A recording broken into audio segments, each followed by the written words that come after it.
Don't miss the absolute worst in monster movie mayhem on Dead and Buried Treasures. You know, Captain, we should be recording this. You know, Jack, we should be recording. This weekend and every Friday and Saturday night at 11 with our pre-show live at 10:30 on this Fright Network affiliate and our Facebook and YouTube pages, if you dare. Is it wrong that I want their autograph?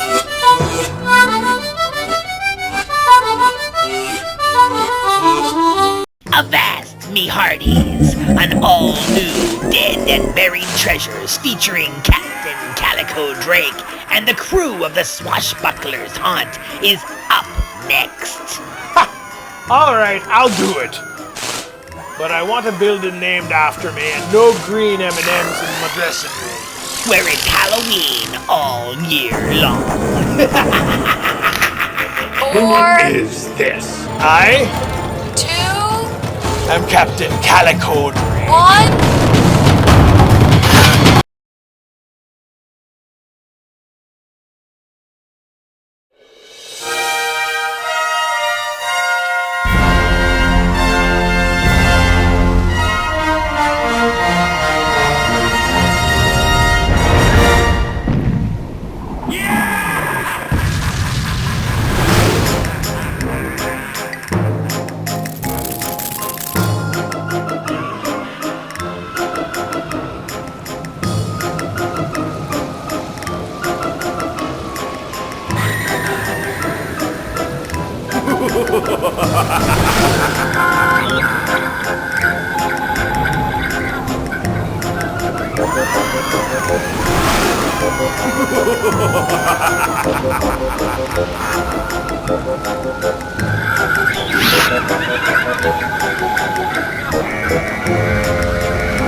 Ahoy! And welcome, one and all, to the scariest show on television. Or at least me mum says so. Dead and Buried Treasures. I, of course, am your horror host, Calico Drake, captain of this vessel, and the most honest pirate on the airwaves.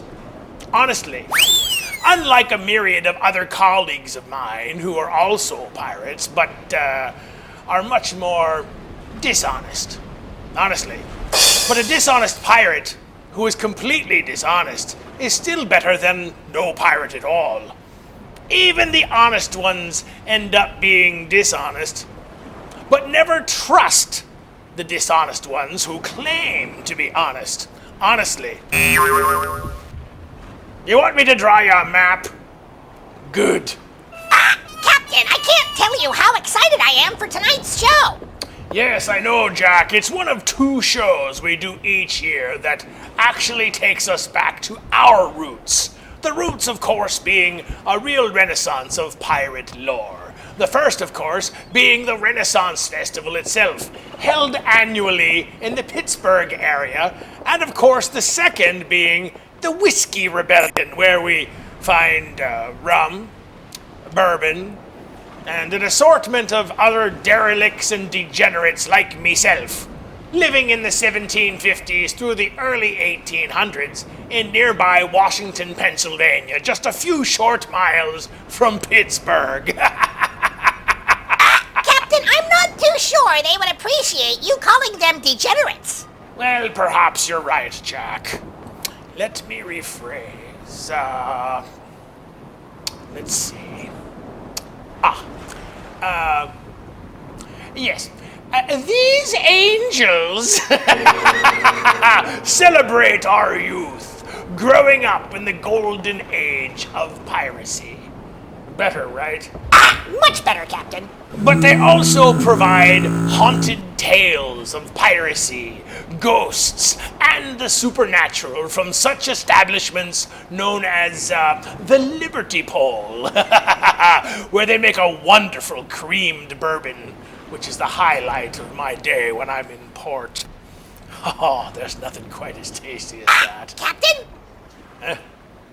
The show? Oh, yes. The Bradford House, or even the Lemoyne House with drinking tours or drinks during the celebration known as the Whiskey Rebellion. Yes, it's a real thing. Look it up on the Google. Bilge rats. It's real, Captain? Absolutely, Jack. The citizens of a small town stood up against the likes of General George Washington about taxing their very own alcohol. That, of course, they made themselves until, of course, Washington marched thousands of troops into town to let the citizens think twice. Not a pretty sight, Jack. Really, sir? Oh, yes. These citizens would yell obscenities like, "You bowl like your mama!" And then, of course, the troops appeared and they added, unless, of course, your mama bowls well, in which case you bowl nothing like her. Yes. How embarrassing. It was a short war. But it happened just after the Boston Tea Party, so the residents thought they were really on to something. I mean, who could blame them? The island of dead and buried treasures off the starboard bow, Captain! Excellent, Mr. Bones. Ready the longboats and the landing party.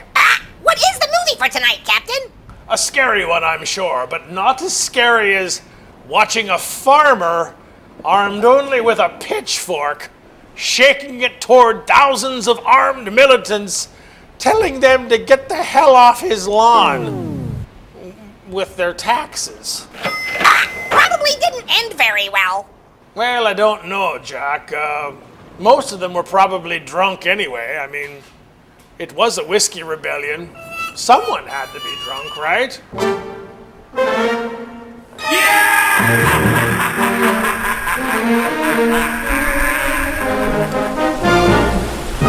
So did you say we were having a theme tonight, Captain? Oh, yes, indeed, Jack. A horror film that took place near the golden age of piracy itself. And, of course, big stars. Tell me! Well, before we get to the movie, let's tell the mateys what horrors they will witness this evening.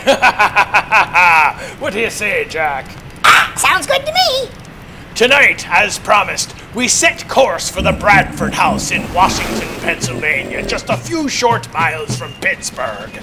A long-standing reminder of the Whiskey Rebellion that took place there in the 1700s. And you might just need a snort of whiskey when you discover its ghostly tales. The house has its own ghost stories, and we'll take a ghoulish tour as we uncover the supernatural and the shadowy Lemoyne estate as well, also located in Washington, Pennsylvania. All are rumored to be quite haunted. Disturbing, sir. Aye, Jack. Some of the stories we hear this evening will chill ye to your core. These, stories, are they true, sir? Oh, aye, yes indeed. You see, these homes, Jack, both Bradford and Lemoyne, were once homes that are now dedicated museums, and they've inherited the haunted atmosphere and the aura that goes with them. You see, the homes have a unique history. Part of that history was they were safe houses during the 3-year insurgents known as the Whiskey Rebellion, and some died there, amongst other less documented tales. But that doesn't stop the ghosts, all of who have been seen there for many, many years. Ah, spooky! What is the movie that goes with it? Well, I'm sure that tonight's piece concerns ghosts, a castle, big name stars from the past, and a twist, I'm certain, very much in the vein of Edgar Allan Poe, Jack. Just the thing to brighten up the lore of us simple pirates. Oh, tonight we present the 1962 film, The Terror, starring horror legend Boris Karloff and film icon Jack Nicholson. What is chilling about tonight's spectacle, Jack, is that it takes place about the same time as the Whiskey Rebellion. So in a way, the mood of both can be extremely alluring. Just add creamed bourbon. Love it, love it, love it! I can't wait to be scared! Oh, yes. Oh, well, waiting is probably the one thing you won't have to do, me feathered friend. Directed by the master of horror films of the era, Roger Corman, prepare yourself, me fiends. Are you ready for the terror?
separated from my regiment at Arstadt.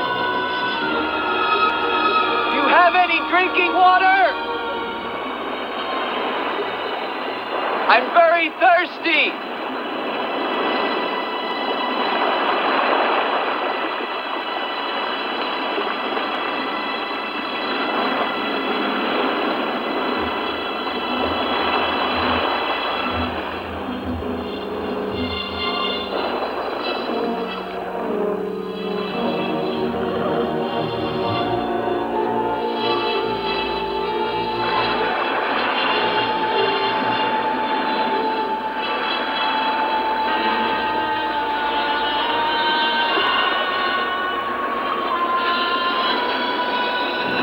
Clear water from the mountain.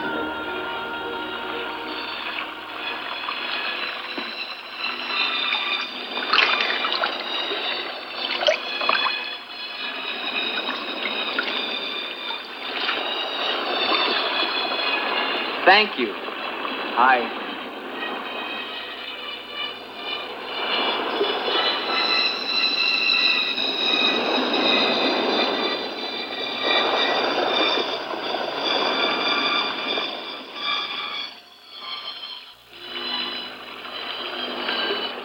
Hello.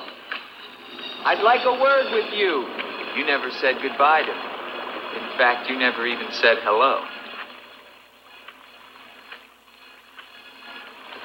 It isn't an act of treason to talk to me. I'm a weary, disillusioned soldier, and you're the only pleasant sight that I've seen in 7 months. Go ahead, it's permitted for you to laugh. Wait, you haven't told me your name. My name is Elaine. Come on, I want to show you something.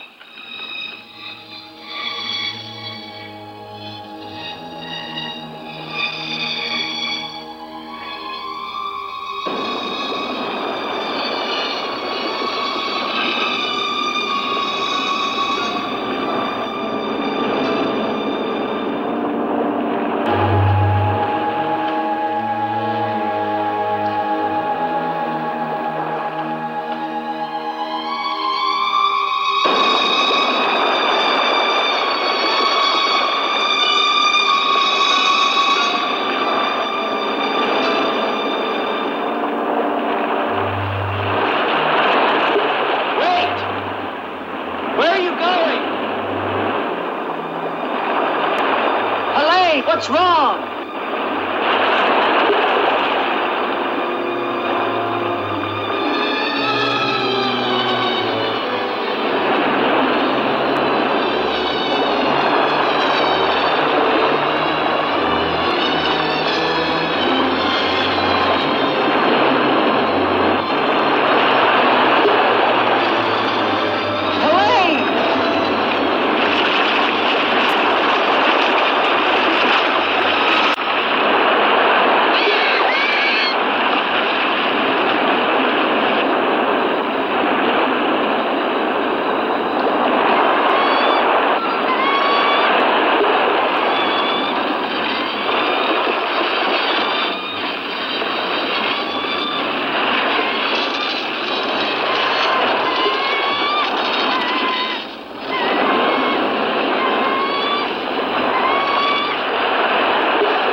Rest yourself, young man. You're safe here. Here, take this for your strength. God knows help is a very rare thing in this forest. Take it whenever it's offered to you.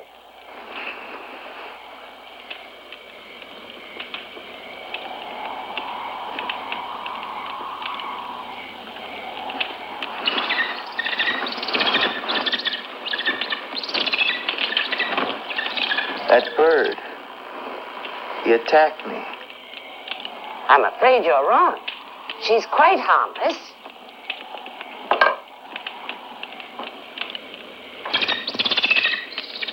Here. Hold out your arm. She only seems dangerous. Actually, she's very affectionate, which is very unusual for a bird. Take it back. Oh, that is too bad. Little girl liked him, didn't you? This is Gustav. He brought you here. Gustav fed your horse. Where is Helene? This is Helene. No, not the bird. The girl. Where is the girl?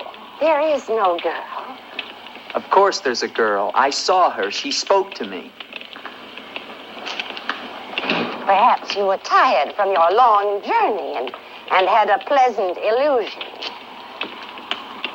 Gustav, have you ever seen a girl here? Gustav sometimes imagines things. If he could speak, I think we would find that his mind is warped. Such is the will of God, to endow and deprive.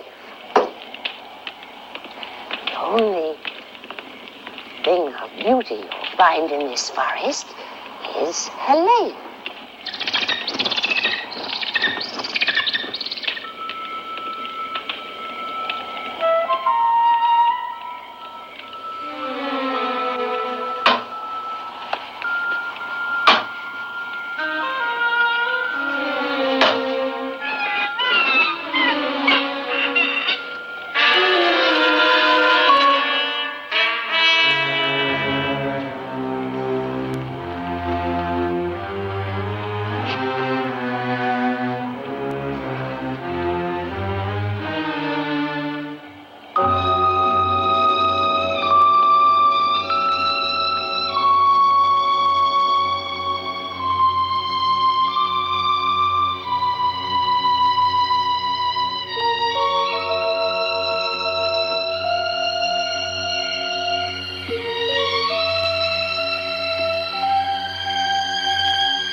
Hello.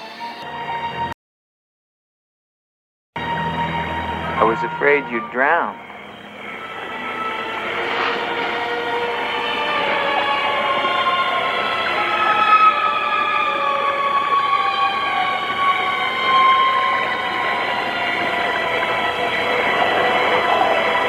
So you are real.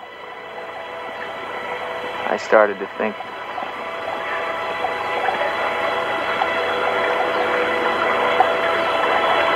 Who are you?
quicksand.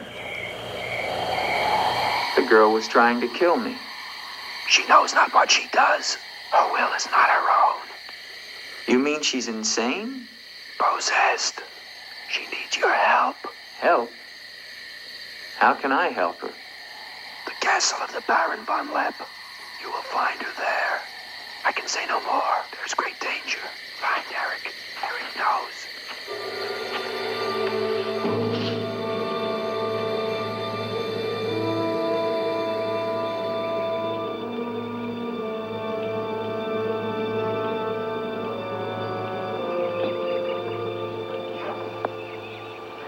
The ride to Colburn is long and far safer by day. If you leave now, you can rejoin your regiment by dusk. Where is Gustav? What do you want him for? I want him to show me where the castle of the Baron von Lepp is. No one's lived in the castle for years. And besides, Gustav has gone away for a few days. Perhaps you'd show me the way to the castle. Why are you so interested in the Baron? I never said that I was. But the girl that I followed last night and spoke to, I believe that she lives there. Told you. There is no girl. That is nonsense. You recognize her, don't you? No.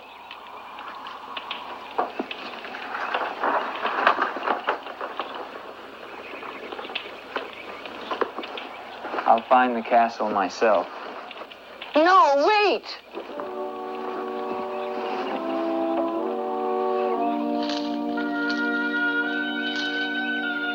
Don't go to the castle. I have told you the truth. There is no girl. Mark me, you are getting yourself into things beyond your understanding. Leave now while you can. I intend to find her. Please don't tell the Baron that I am here.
Is anyone here?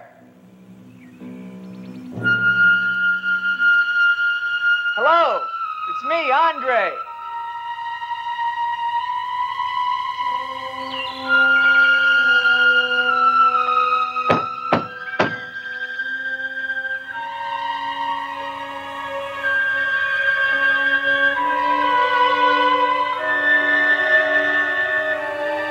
In the name of the government of France, I order you to open this door. Your pardon, young sir. I was at my devotions. I did not hear you. I'm sorry, sir, but surely I made enough noise to awaken the dead. The government of France. I've seen the uniforms of many governments in my time. What would a soldier of France be wanting here? Shelter, for one thing. Permit me to introduce myself, Lieutenant Andre Duvalier, 5th Chasseur. Baron Victor Frederick von Lepp. I suggest you will find better shelter at the village inn. Thank you, Baron, but I've had my fill of village inns. Surely you wouldn't want to inconvenience a French officer. Come in.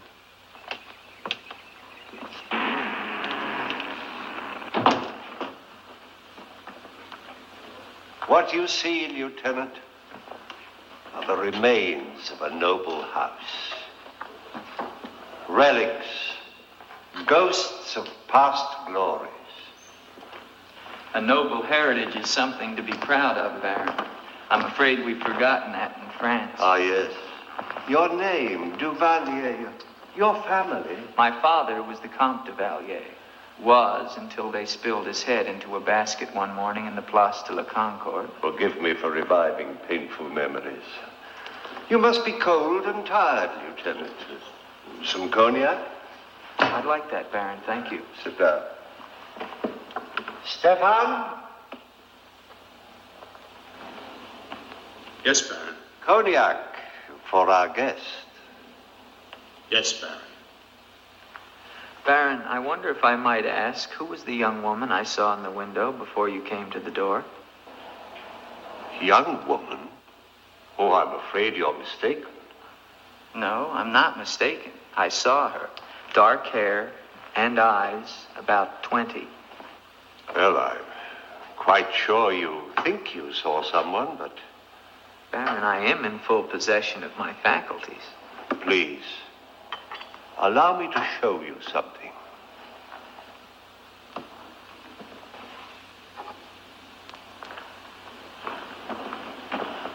You should never believe everything your eyes tell you, young man. Is that the girl you think you saw? Yes, of course. Before you say anything else, examine the portrait closely, the signature, and above all, the date.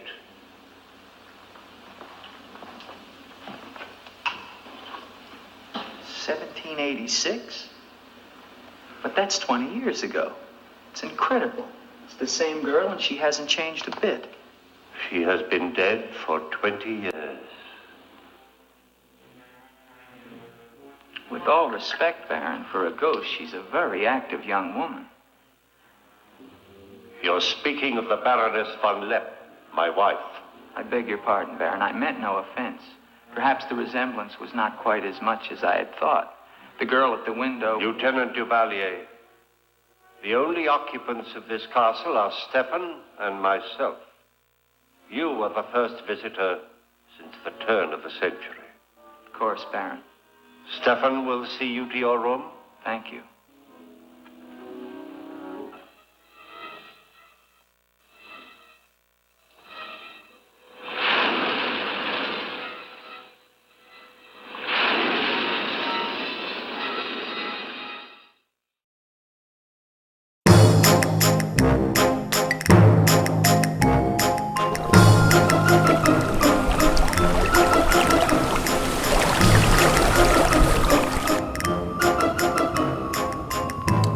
Welcome back, mateys. Ah, spooky, Captain. I recognize Boris Karloff from somewhere. Aye, you probably do, Jack. He's a Hollywood legend. The icon who created 3 of the most recognizable fables in film and television history. Ah, really? Oh, most definitely. Way back in 1931, almost 100 years ago, he was the starring role of Frankenstein and gave a face to the monster itself. Ah, wow! He was the Frankenstein? Aye, and in 1932 he created another. Again, one of the most, if not the most recognizable faces in horror history, the Mummy. You know, Bela Lugosi, the year before, in 1931, of course, created Dracula, but Boris did it twice. Ah, he was the Mummy too? That's incredible! You said there was a third, sir? Oh, yes. I said he created famous horror icons in films and television, Jack. On TV, he gave life to one of the most beloved characters of all time, even today. He was the Grinch. Of course, it was animated, but he gave life to his voice, but numerous mannerisms of his own persona were given to the animation itself. Wow! Boris Karloff has been around, and what a voice and a character! Whew! Indeed.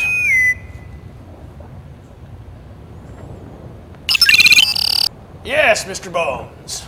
You wanted to see me, Captain?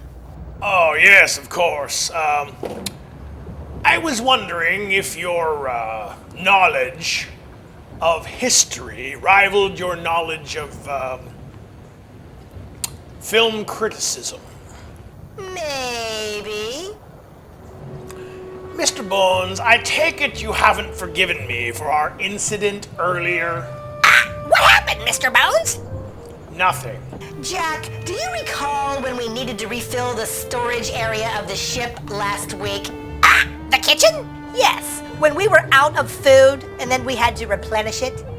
Yes. The end. What a story. I'm sorry, let me be more sensitive. Yes, please. Well, we were nearing starvation. Wow. Dramatic much? I guess those 7 jumbo hot dogs for breakfast that day were part of your starvation. I was hungry. No wonder we were starving. Anyway, we were down to our last cracker, and the captain was acting like a giant dictator. I thought you were going to be sensitive. I am, thus the word tater. That's what this is all about? Would you mind if we save this for later, Mr. Bones? We're right in the middle of a show here, and I'm pressed for a break. Can you discuss the Whiskey Rebellion when we return for the mateys at home? Oh, well, I suppose I could plow through. Oh, of course. I mean, you are, of course, skin and bones. Why do you think I look like that?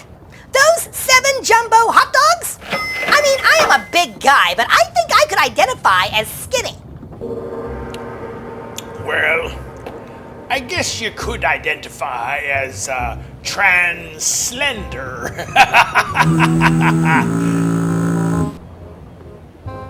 You see what I did there? Oh, yes.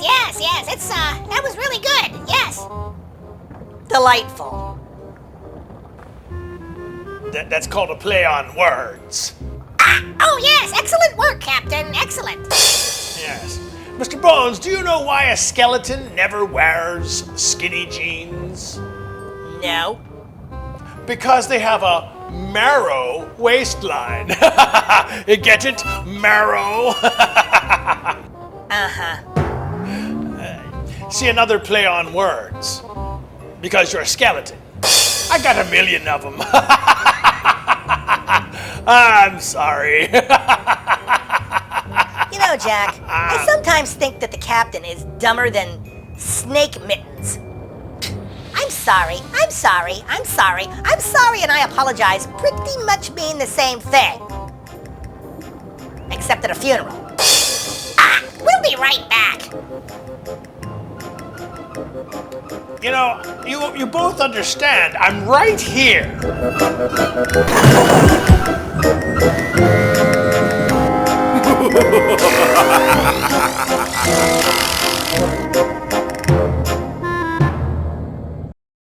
The summer holidays are here, and it's time to celebrate them like a true American pirate.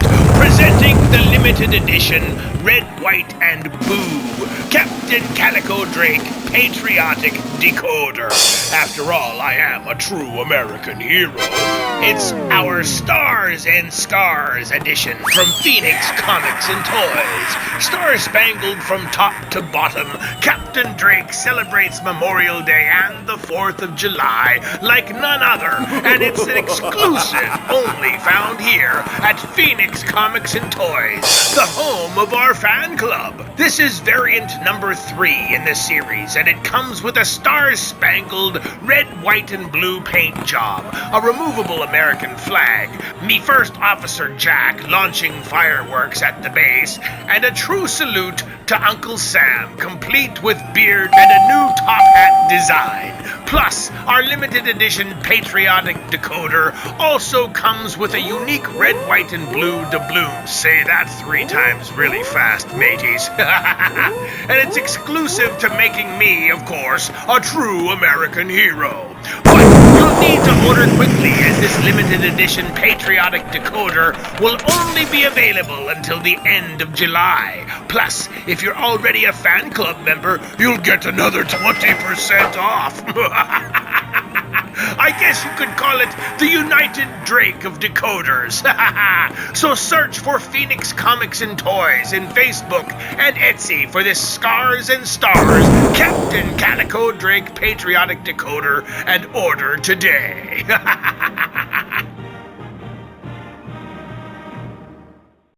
Ahoy once again, ye scallywags. It is I, Hank, from the Swashbucklers' Haunt. It's time to reveal the answer to last month's trivia question, sponsored by Midas in Washington. Here was that question. And a dead man's chest, yo-ho-ho, and a bottle of rum. Drink and the devil be done for the rest, yo-ho-ho, and a bottle of rum. As a fellow pirate and a member of Drake's crew, that seemed pretty straightforward to me. Aye, but just in case, here was the answer to that less than perplexing question. Who's he dead? Yo-ho-ho, and a bottle of rum. Man of a stiff and style. Our winner was notified by email, of course, where they won a free oil change at Midas in Washington. Jealous? Can't say I blamed you. If that's the case, make sure to tune in later this evening where you can save yourself a ton of treasure and get a free oil change yourself if you can act quicker than the Kraken and get this month's question correct. And keep watching Dead and Buried Treasures and her sister shows, our pre-show Walk the Plank and after show The Pirate's Booty.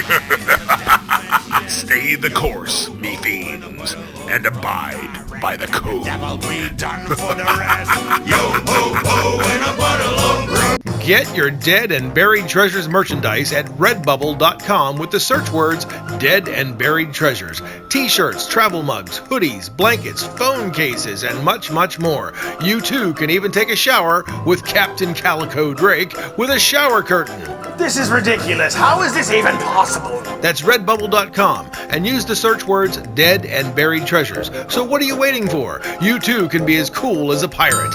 Yes, of course. That's redbubble.com and search for Dead and Buried Treasures. Redbubble.com. That I thought I would dabble in the art world myself. That's redbubble.com and search for Dead and Buried Treasures. They'll no doubt want to pay top dollar for me service. It's time for another fiendish edition of Ask the Cap. Let's see, our next question. Can we guess at who the new villain is? And this comes from Debbie Schrader in West Virginia. Can you guess at who the new villain is? Yep. Okay, I hope that answers that, Debbie. Have a question for Captain Drake? You too can ask the Cap. Call our pre-show, Walk the Plank, a half hour before Dead and Buried Treasures, wherever it's seen, courtesy of local affiliates or on our YouTube channel. Phoenix Comics and Toys has done it again. My decoder's here! Yar, me hearties! The Dead and Buried Treasure Fan Club is now accepting new crew. Wow, Jonathan Benson at age 7. Each fan club kit contains one decoder statue with a secret compartment containing your doubloon, one autographed photo of the Captain and Jack, and one welcoming letter. Yar! My gold doubloon! Decode each episode's code for a chance to win prizes. Yar! Set sails to Etsy and Facebook to order yours today. Yar! Buster, your brother needs to use the bathroom. I'll be right out, Dad! Lovers.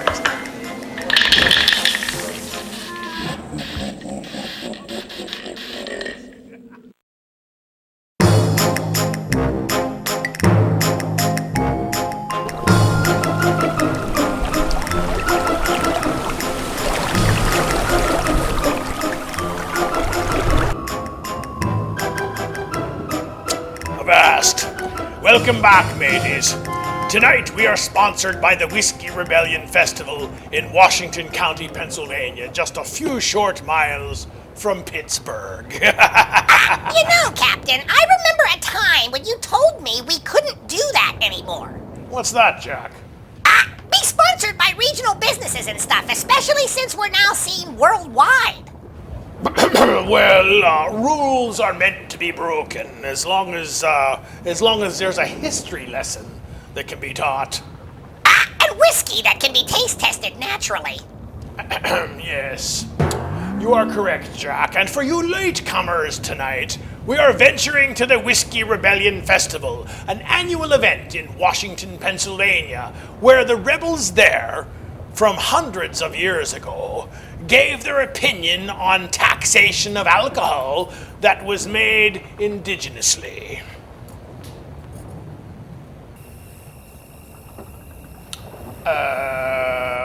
When the rum was regionally generated from homegrown wholesalers? When you made your own booze, got blitzed, but couldn't go anywhere without paying for the taxes on your own work in making the liquor. Yes, that does seem rather stupid. Yes. It's kind of like me making a sandwich and then charging myself a fee to eat it. Sounds good to me. Well, of course you would like that idea. No wonder they revolted. In any case, Mr. Bones was about to begin our tour. When do we see ghosts? It's coming, Jack, but first, let's get a feel for the rebellion itself. Mr. Bones, are you ready to begin our tour this evening? I am indeed, Captain, although those 7 jumbo hot dogs has given me gas. Gas, huh? You know, Mr. Bones, why the skeleton couldn't fart in front of his friends?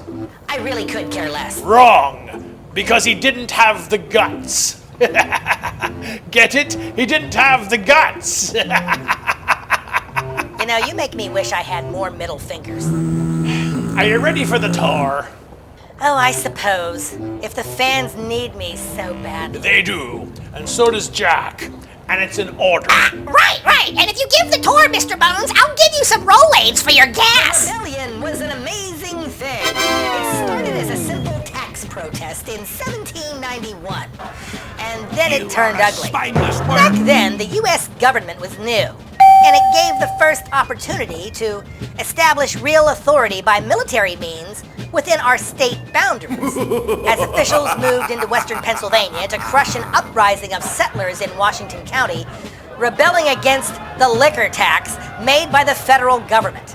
By 1794, the rebellion threatened the stability of a hopeful United States just after the Revolutionary War, and forced General George Washington to personally lead the United States military into western Pennsylvania to stop the rebels. Sounds like Star Wars, right? It's not. So this was kind of like the very first Civil War, like two sides against each other within the country? Sort of.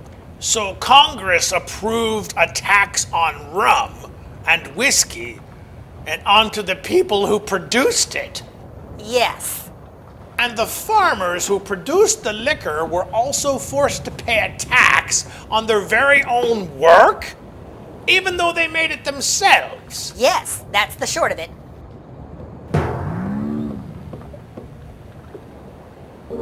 In the end, it had several negative effects. First, the government demonstrated its power, but in the end, it lost the support of the people. No doubt. It was the last real-time Washington-led troops, but it became a real mess. A few years later, in 1801, Thomas Jefferson repealed the tax and believed that more power should be with the people, rather than the government. Thus, the festival that takes place in Washington County every year celebrates the heritage of the rebellion through historic reenactments, musket demonstrations, cannon exhibitions, reenactments, and, basic family fun. Frontier art, music, and food, all the while shining a spotlight on the region. So the movie tonight was pretty appropriate. Jack? Coming from that era. Yes, I suppose so. Taking place at about the same time, and it's more a look back at our time specifically. I know I'd be a little more than upset if someone took my rum and then wanted to charge me for it. Or my jumbo hot dogs. Let it go, Mr. Bones. You remember, Captain, back when you were being a giant Dickenstein? Thus the word Einstein. So this is a festival that celebrates the Whiskey Rebellion. Oh my, yes. They even tar and feather a guy in the middle of town square. Like for real. For real? Well, I think they use chocolate syrup now, but still, it's pretty fun. Well, it certainly looks fun. Oh, yes. Just ask the guy covered in chocolate syrup. But where do the ghost stories come into play? Well, during the rebellion, several houses in Washington were like any other during, for lack of a better word, wartime situations. And some became safe houses when the military moved in. Even during the Revolutionary War itself, some of these houses and homes had secret exits and passageways and underground pathways to escape authorities and such. Which brings us to our ghost stories and tours that are given. A story for next break, though, Captain. We need to get back to the movie. Oh, yes. Well, speaking of ghost tours, Jack Nicholson has finally arrived at Baron von Karloff's castle, and... That's not their names, Captain. Oh, yes, I know, but let's face it, that's who we all know them as, and I believe that Jack, is about to embark on a ghost tour all on his own. Captain, why did the ghost go into the bar? I don't know, Davy. Why did the ghost go into the bar? For the booze.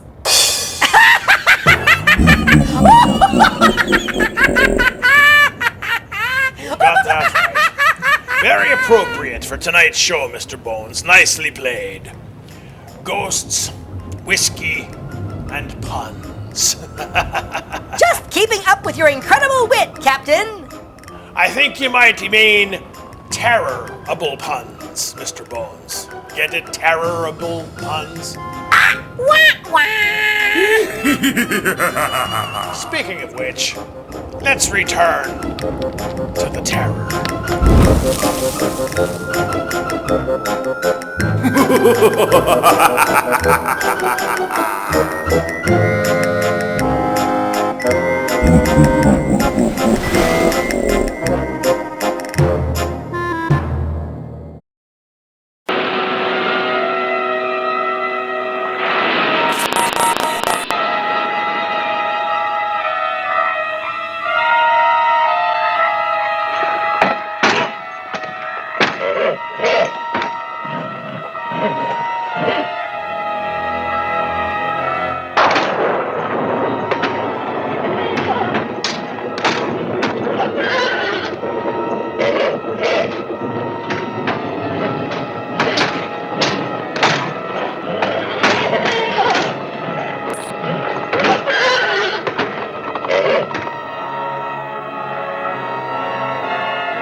I'm coming down. Wait for me.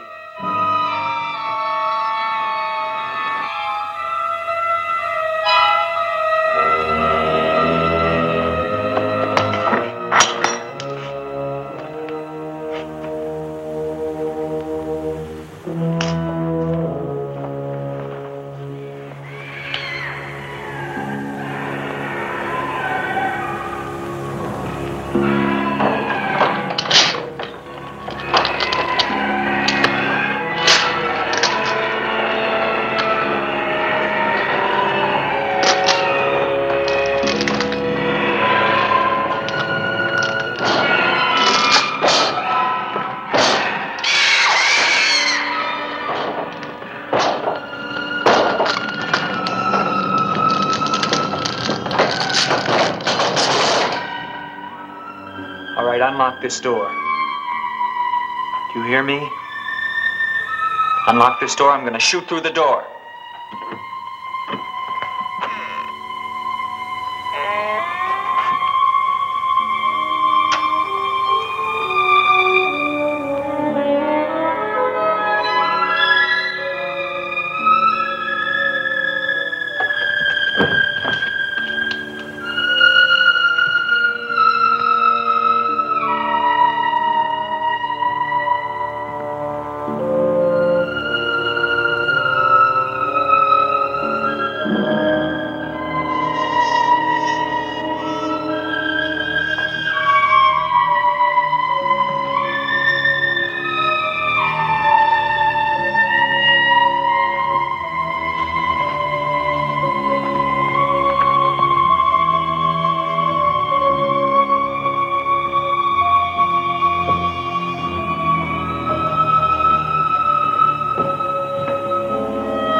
kept to the shadows, sir. He did not see me. He's a strange one, though. He showed no fear. Well, he must leave at once. You think perhaps he is not merely a traveler? Why do you say that? He might have heard things in the village. Oh, nonsense. He's a soldier. He doesn't listen to old wives' tales. The important thing is that he leave with all due speed. I shall see to it, sir. But of his own accord.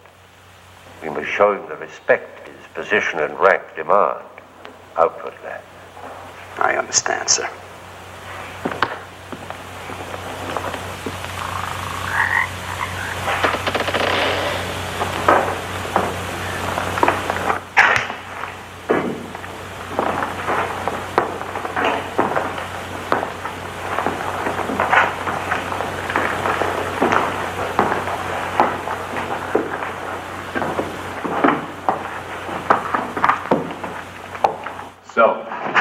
Must you intrude on a dead as well as a living?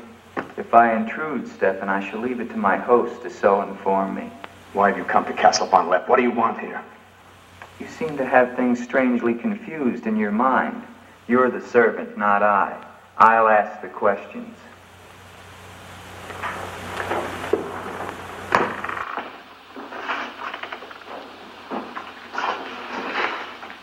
This was once a place of worship. Why have the holy objects been removed? The Baron ordered it. When his wife, the Baroness Ilsa, passed away. Then this became her tomb? No, just the entrance to it.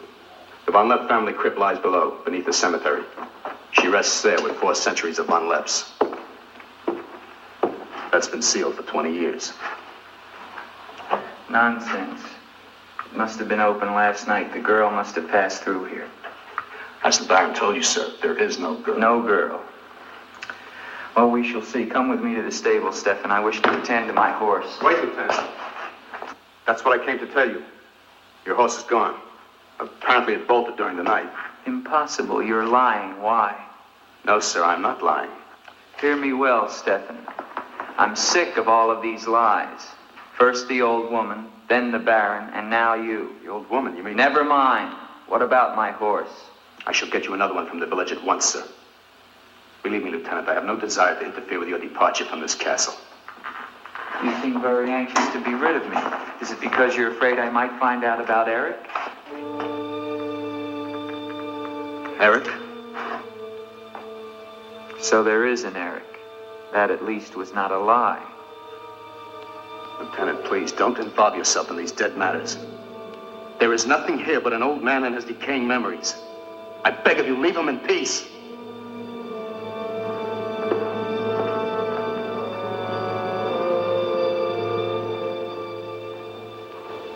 Will you join me, Lieutenant? No, thank you, Baron. I've just come from the stables. My horse is gone. Your horse is gone? Yes, I believe it was stolen, Baron. Oh, impossible. The stable door perhaps was left open and the animal bolted. Not an unusual thing. In itself, no. But there are certain other mysteries I would like to have explained, Baron, and I mean to have them explained. How dare you take that tone with me? I don't mean to be abrupt, but I will have answers. Well? Now, why did you remove the portrait of the Baroness from the wall? I sent it away for renovation. The dampness of these walls puts a mold on the pigment. You evade very cleverly, Baron. Can you also explain the violin music and the girl in the chapel last night? You saw her again? So you admit there's a girl? Ilsa. Ilsa, is that her name? Answer me, Baron. Please, leave me in peace, If I leave you now, Baron, I will come back with a company of my men and I will tear this place down around your ears until I find her. Is that clear? Very clear. All right, now what happened to the Baroness? Was her death violent? Yes, her death was violent. How did she die? You spare me nothing. 20 years ago, I was not the man you're looking at now. This land, this estate prospered. My people lived well and were happy. My wife had died some years before, and I was lonely. And one day in the village, I saw Ilsa, a peasant girl who'd come to live there with her mother. Oh, I could have taken her. As nobles have taken the daughters of peasants since the beginning of time, but I loved her. And she became the Baroness von Lepp. almost immediately afterwards, I was called away for military service, a rebellion in the Polish province. I was gone for nearly a year. When the fighting was over, I hurried home to my bride. No one knew of my coming. I surprised her in her room. She was not alone. She laughed at me, said her bed was not for me to find another. With my own hands, I killed her. And her lover? Stefan took care of him. Later, I gave out a story that she had died of some malaise. No one ever knew of her betrayal of me, or how, in fact, she did die. Except for Stefan. For 20 years, I've not set foot beyond the walls of this castle.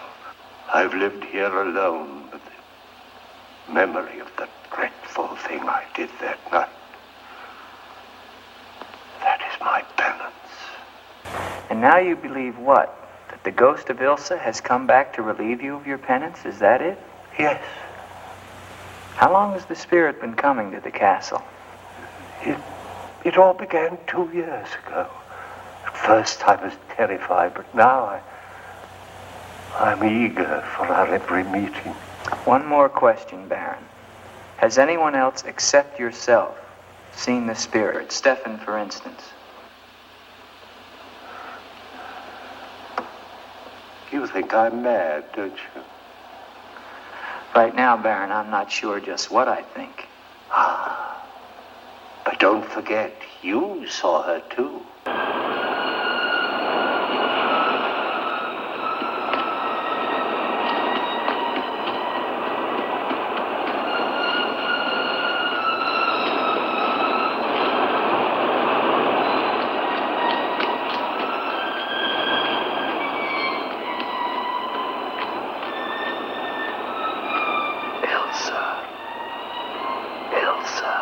Ilsa.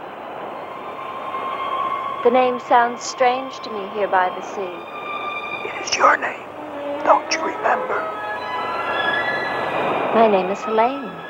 The old woman told me. She lies. She summoned me from the sea. You must go back. Your soul is troubled, Ilsa. Go back? To Eric? To the sea. Only when the sea enters the crypt. We shall rest there together, he and I, beneath the sea. It is an evil thing. You must not do it, Ilsa. I must obey the old woman.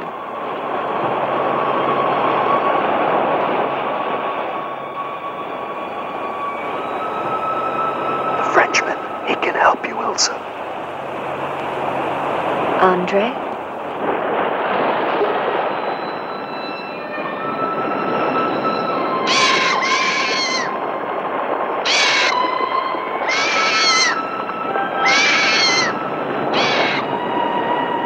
One calls. She warned you, Gustav. Do not interfere. She's been patient with you long enough, but no more.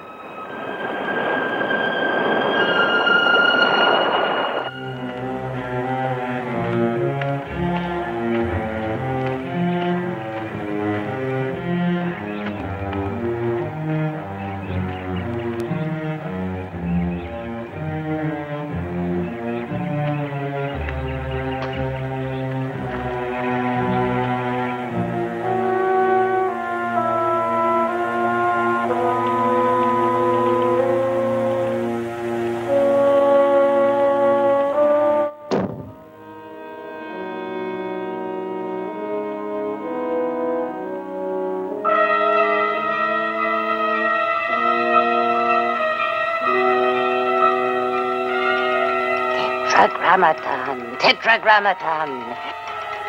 Metroton usagla. Netheos abayoth.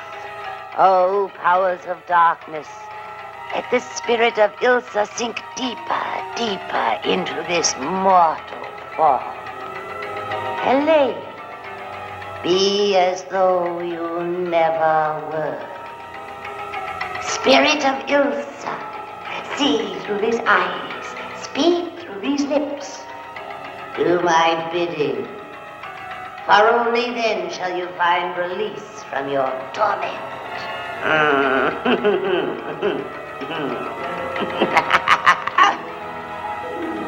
You are becoming stronger now, quite strong. Soon you shall have the strength to carry out my vengeance.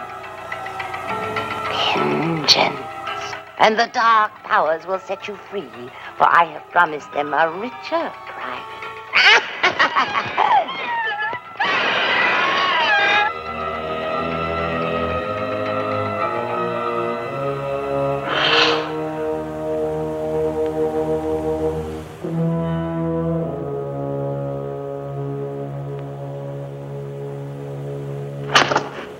Good afternoon. Who are you? An appropriate question, but I'm afraid I'm the one who should be doing the asking. I'm invited in, of course. What do you want of me? You realize that this is the property of the Baron Victor von Lepp? And that is forbidden for any of the villagers to set foot here, much less make it their home? How long have you been living here? Only 2 months. Perhaps I should tell you. You see, I've just come from Kleinschmidt, where you are not totally unknown. You've lived here slightly more than 2 years. Your name is Katerina, and you originally come from Colburn, where you were quite unpopular because of, certain activities. They call you Katerina the heretic, the witch. They were fools. Why do you live here? What do you want? I haven't any money. This was the only place that wasn't burned to the ground, so I brought my things in here. Where did you find the girl? Is no girl. I saw her. She was sitting in this chair. There is no girl. I know what she is. Old woman, I know what she is. Listen to me, and listen to me very carefully. I don't know what you want, nor do I fully understand your black abilities. But if the two of you have not returned to Colburn within one night, I shall come back here and kill you with my own hands, and burn this place to the ground once and for all. And you know who once lived here all those years ago? You know who lived here? Eric.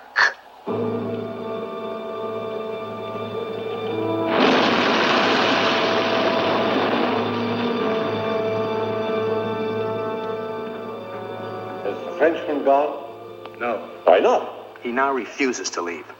I don't think he will leave of his own accord. He must. I gave you definite orders. Baron, no one knows this officer is here. If he should never arrive in Copeland. Are you suggesting that... It's the only way. That I will never countenance. God knows I have enough upon my conscience without the senseless murder of a young man who never harmed me. How do you know what harm he plans? You want him wandering around the castle? Do you want him down in the crypt? Enough. The crypt is no concern of yours.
friend. Come to me. Come to me, old friend. I need you. Where are you?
What is the meaning of this intrusion? I'm sorry, Baron. I thought I heard voices. Does that give you the right to burst into my room unannounced? I beg your pardon, Baron. Stefan has gone to the village to get you another horse. It will save us both embarrassment if he will leave the moment he returns. There can be no doubt of it, sir.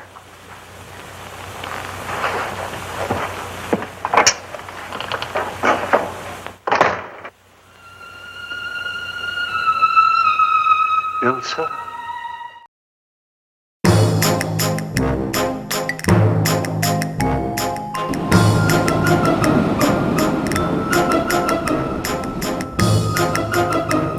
Welcome back, mateys. You know, Captain, if I came barreling into your quarters like Jack Nicholson did there to Boris Karloff, I'm pretty sure I'd end up on the KFC menu.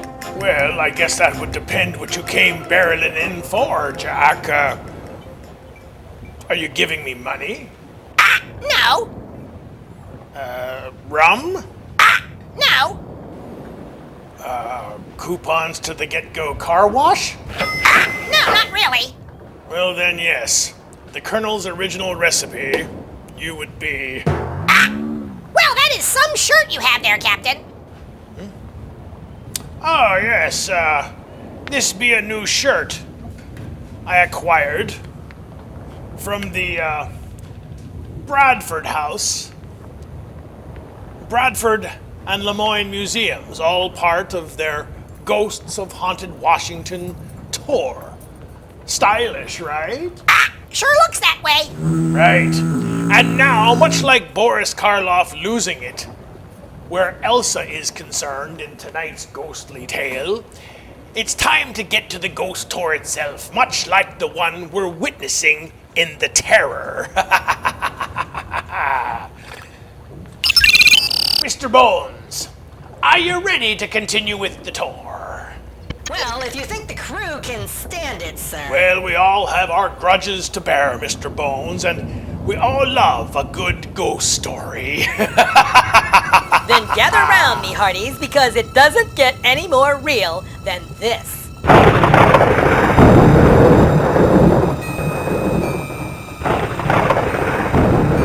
The Bradford House is an historic house, now a museum, in Washington, Pennsylvania.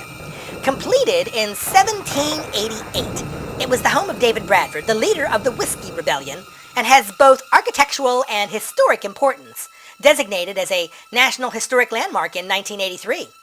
While restoring the house, a secret underground passage was discovered leading to a nearby ravine. This tunnel was presumably used as an escape route in the event of an attack on the house. Bradford and his family occupied the house only for 6 years until 1794, when he fled following the Whiskey Rebellion. Perhaps out that tunnel to the nearby ravine.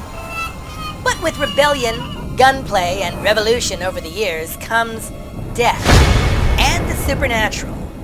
Over the years, many who take tours of the Bradford house have reported hearing things.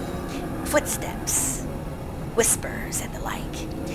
One story claims that someone took a photograph behind the home itself in the outside area of the house, and, chillingly enough, an entity was also captured in its reflection of a window, as though someone were standing just inside the glass itself, watching, looking over the grounds of the outside. In another story that was more documented, reporting that when a group called the Paranormal Society was in the front parlor of the house, which was once an undertaker's office, they were taking some digital recordings. They asked out loud if there was anyone in the house or if anybody was there. Something or someone whispered the name, John is. And this happened on more than one occasion. When hearing this, the executive director of the County Historical Society did some research to discover that one of the caretakers from the 1960s was named John. But also, when it was an undertaker's office, one of his children was also named John as well. Over time, sensitives, as they are called, went into the Bradford house and claimed that they felt uncomfortable upon entering the former home of attorney and Deputy Attorney General David Bradford. Some simply would not enter at all. Most reports tell of seeing a woman in colonial garb walking the steps in the original section of the building. Some have said they see the woman sweeping the floors on the second floor. They even hear the sweeping noises. Others, with offices in the building, tell of a sensation that someone is just outside their door, perhaps reliving their lives as a spy during colonial times. But when witnesses look, no one is there. Could it have been David Bradford, the leader of the Whiskey Rebellion, exonerated for his involvement? Or simply the tatterings of easily startled individuals longing to see a ghost? Perhaps you should take a tour and decide for yourself.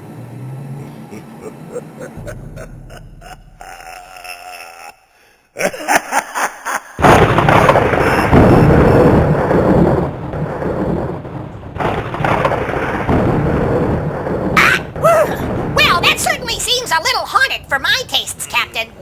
But not half as haunted as the Lemoyne house just a block away from it, Jack. We'll get to that later in the show. So wait, are we done with the hauntings? Oh, no. This is just the commercial break. We'll have more right after this. So grab yourself a snack, you landlubbers. It just might be the last one you have. Unless it's a jumbo hot dog. Or 7. You know, Mr. Bones, have you ever gotten stung by a bee and then swatted it dead? No. Surprising. You're a great buzzkill. We'll be right back.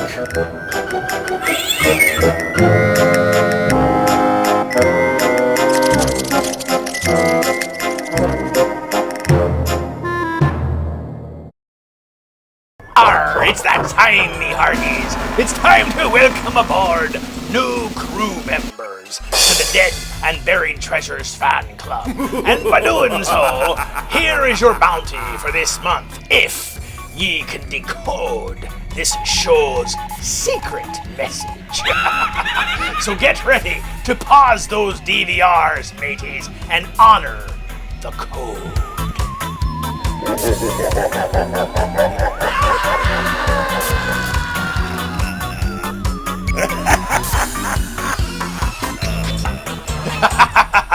Good luck, mateys, and to those of you out there who are not yet members of the crew just yet, what the devil are you waiting for? Contact Phoenix Comics and Toys online and be a part of all the fun. You too can walk away with horrific prizes and booty. And who doesn't like booty? Captain! Oh, yeah.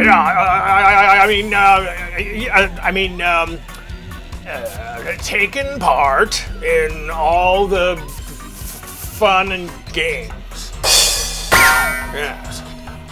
I certainly don't want another meeting with the network about being PC, so yes, best of luck to you, me hearties, and remember to honor the code.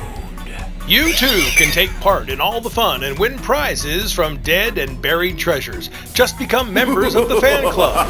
By becoming a member of Captain Drake's crew, you receive an autographed 8x10 picture of the Captain and Jack, welcome letter, a crew doubloon keychain, quarterly newsletter published 4 times a year, discounts at conventions, on Redbubble merchandise, and of course the decoder statue of Captain Drake that helps you decode the secret messages that the Captain sends out each show, where you can win prizes exclusive to those who are the first to solve the secret pirate codes.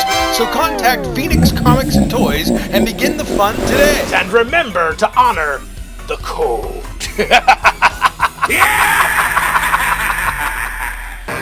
Phoenix Comics and Toys has done it again. My decoder's here! Yar, me hearties! The Dead and Buried Treasure Fan Club is now accepting new crew.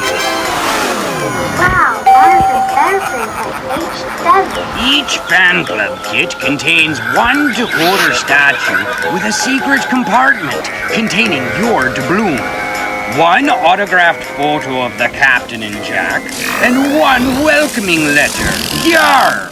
My gold doubloon! Decode each episode's code for a chance to win prizes. Yar! Set sails to Etsy and Facebook to order yours today. Yar! Buster, your brother needs to use the bathroom. I'll be right out, Dad! Lovers.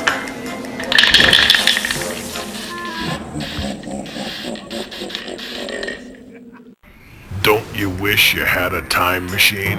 Because if you're enjoying Dead and Buried Treasures now while stuffing your face with that cheese popcorn, you could have gone back to the beginning of the night and enjoyed our pre-show as well. Walk the Plank. Walk the Plank takes you behind the scenes with series creator Eric Sprouse, Captain Calico Drake himself, as he reveals thrifty, low-budget special effects and how the show is made. Behind the scenes.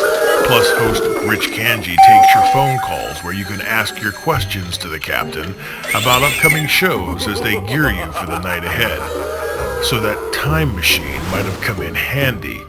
Instead, you bought that ice cream maker that's collecting dust in the kitchen because your kids just had to have Dairy Queen and now you're paying the price. But if you remember next time, you too can watch Walk the Plank, the pre-show for Dead and Buried Treasures, and it's on about a half hour before the Captain is.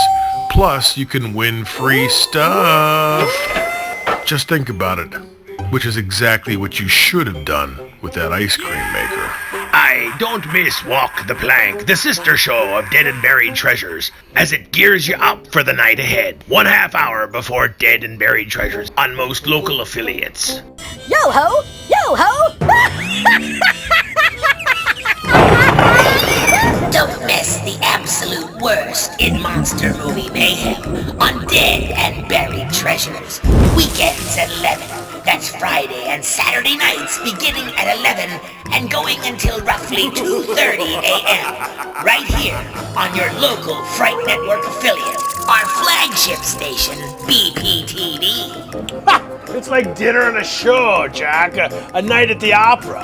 And don't miss our Fright Network pre-show at 10:30, where series creator Eric Sprouse take you for a behind-the-scenes tour with insight into making each episode. Plus, your chance to win even more horrific prizes each week. Pretty good stuff, don't you think? What do you think? So wake the kids and phone the neighbors this weekend and every Friday and Saturday night at 11 with our pre-show live at 10:30 on this Fright Network affiliate and our Facebook and YouTube pages. There are just so many people to thank on such a long list. If you dare. Care to play, Jack? Don't miss Walk the Plank, the official pre-show of Dead and Buried Treasures, seen 30 minutes before the show begins. That's Walk the Plank, with your host, Rich Kanji, your backstage pass and a true treasure to all things dead and buried. Listen up, mateys. Now you can get in on all the Dead and Buried Treasures fun. We're grateful to see the show carried on its many affiliates, but there's been a lot of requests from viewers to see the pre-show and the after-show, and not every channel can carry those shows due to time constraints. But now you can, simply by going to our Facebook page. By tuning in to see our pre-show Walk the Plank 30 minutes before Dead and Buried Treasures begins, and our after show, The Pirate's Booty, immediately following the end of the program. So, if Dead and Buried Treasures begins Mondays at 11:30 p.m., simply go to our Facebook page 30 minutes before at 11 o'clock to see Walk the Plank, our pre-show. Then, when Dead and Buried Treasures ends, go to our Facebook page once again to see our after show, both where we take your calls, Facebook comments, emails, and queries about the show itself. And you can even speak with me, Captain Calico Drake. That's right, me hearties. Some of these channels just don't have the opportunity to carry the pre-show and the after show, but now you can see what you've been missing. That's Walk the Plank, our pre-show, seen 30 minutes before Dead and Buried Treasures begins on our Facebook page, and our after show, The Pirate's Booty, seen immediately following Dead and Buried Treasures, where it's Halloween all year long.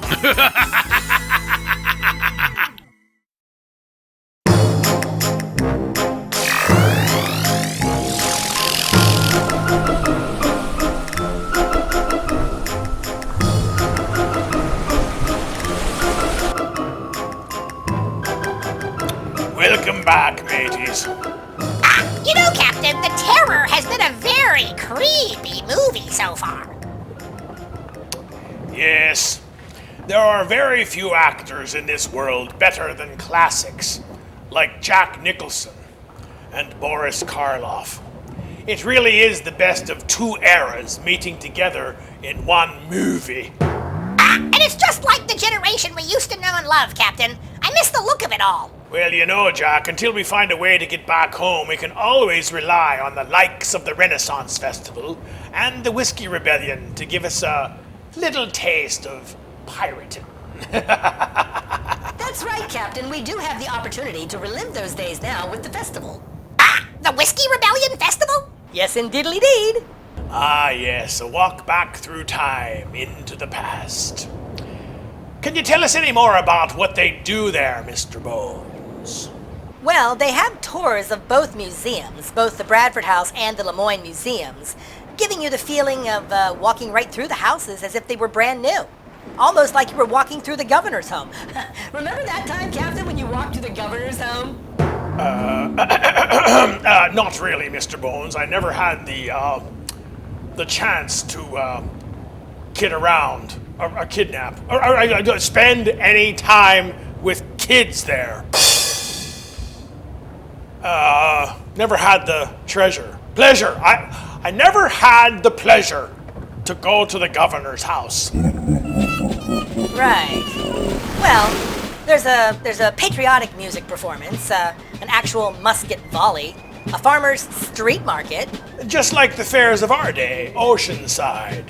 Yes. Then there's the decoration of the Liberty Pole, a brass quintet, festival choir, craft vendors, adult beverage sales, food vendors. Well, I am privy to adult beverages. Any music of the time? Oh, yes. The Boilermaker Jazz Band, Ben Hunter and Joe Siemens, the Gail Herod Band, a community parade, heritage food. Now you're talking. Jugglers, street performers, and then there's the festivities at the Washington Park. What? What happens there? Jumbo hot dog sales? Better. There's Schneider's Fort and the Frontier History Center. What goes on there? Well, lots of things that we were all privy to in that era. 18th century reenactments and demonstrations, a Native American encampment, a hangman's noose at the tavern, at the Kennedy Log House. Love it! Hate it. Well, what did you expect? Well, that's okay for some, Jack, but I've had me neck in one too many times. Yes. And for the kids, there's a barnyard petting zoo and pony rides and, oh yes, get this, there's also cannon demonstrations. Well, I can give a demonstration of that right here on the ship. Bridge, prepare to fire! Well, that's true, Captain, but we're talking about things that our mateys at home or our viewers can live through. You know, experience firsthand. Oh. Bridge, countermand that order. And speaking of living through something, there's a battle reenactment with the Federal Army versus the Frontier Rebels, just like the Rebellion. And my personal favorite, the dueling. Interesting. It all sounds like a great way to turn back the clock to our era of pirates, or even that of tonight's movie. And beyond, sir. They also have marionette shows. That's with puppets, Captain. I'm aware, Mr. Bones. A frontier school, family magic shows, multiple stages with different performers, a distillery's tasting tour. Now we're talking me favorite. Courthouse tours, too. Pass. It's the courthouse, Captain. Strong pass. I've spent too many times in one of those as well. Like the noose? Yes. Well, there's different types of tours, sir. There's presidential, architectural, the National Road Walking Tour, and just so much more. It's a real salute to our era. Great fun, too, for the family or just for something to do. Well, it sounds amazing, Mr. Bones. Perhaps I will bring the haunt into port and attend myself this year. Really, Captain? Well, Jack, one thing I've learned is not to take anything for granted. The pandemic taught me that. Oh, an excellent point, Captain. They had to cancel in 2020 when the coronavirus was at its peak. But from what the organizers are telling me, they will be observing all CDC guidelines during the event. Aye. Good policy, Mr. Bones. And speaking of good policies, Karloff should have one in this movie that no one can come storming into his chambers, at least when he's meeting with his dead wife. Perhaps Jack Nicholson should get on a horse and ride off in the dark along the beach.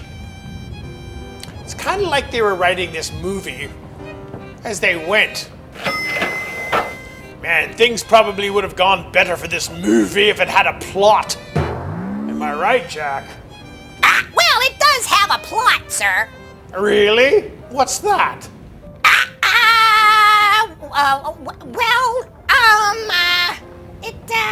Anything. I'll take anything, Jack.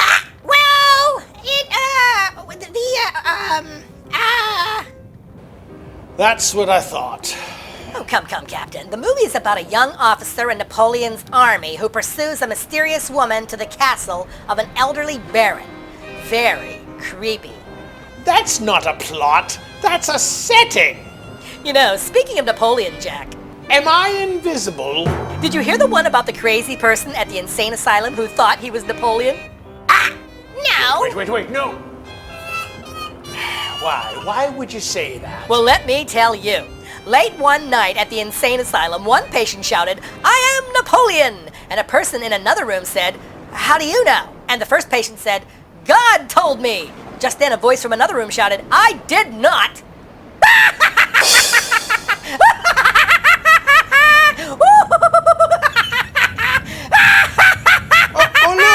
Oh look, it's time for the movie again. Yes, the movie's here, yes. Let's get you back to the terror with Jack Nicholson and Boris Karloff. What did the doctor call Napoleon after he broke his arm? What? Napoleon bone apart.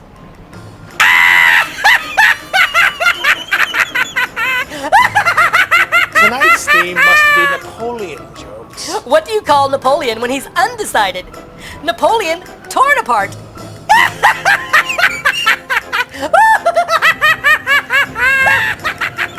Let's get you back to the movie. You're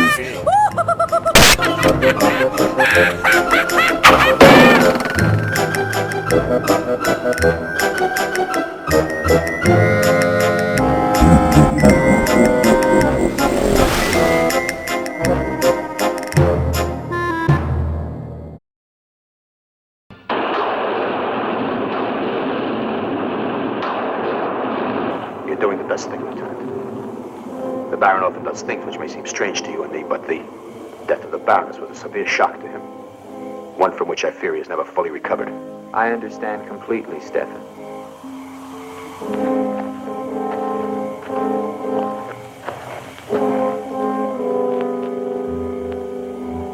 Tell me something, Stefan. If I can. Who is Eric? You recall the Baron spoke of returning from the war and finding the Baroness with another? Yes? Eric was that other.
Gustav.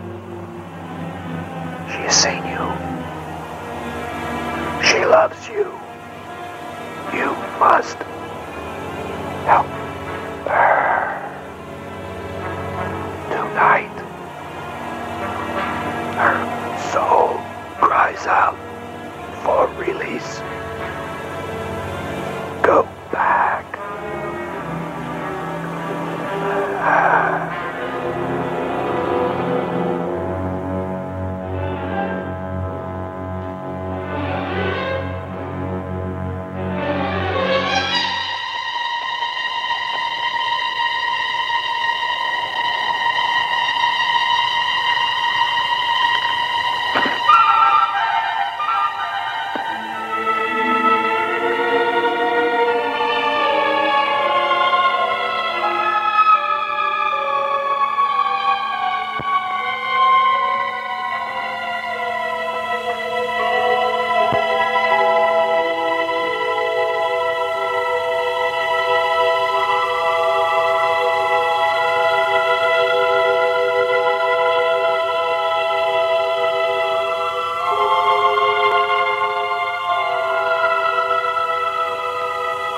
I've waited for you so long. I've been searching for you, to help you, but you wander in strange places at strange hours. You're really here. Of course I'm here. And I'll never leave you again. Never.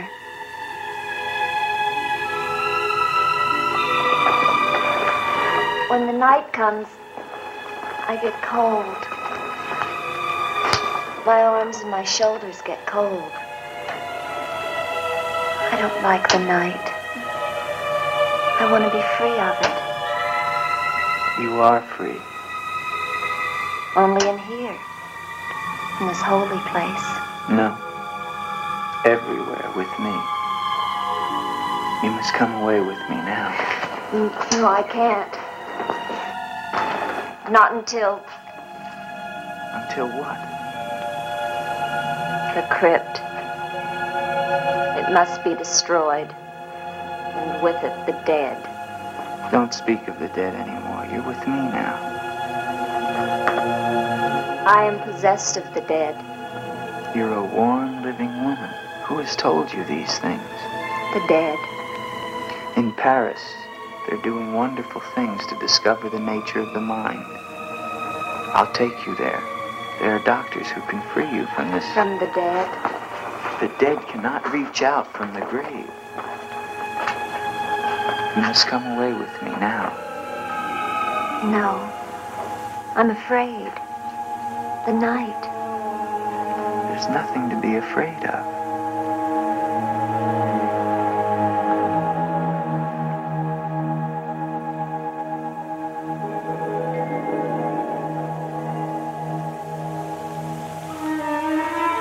You see? Love me and there is no fear. Yes, Andre. I do love you. Then come away with me.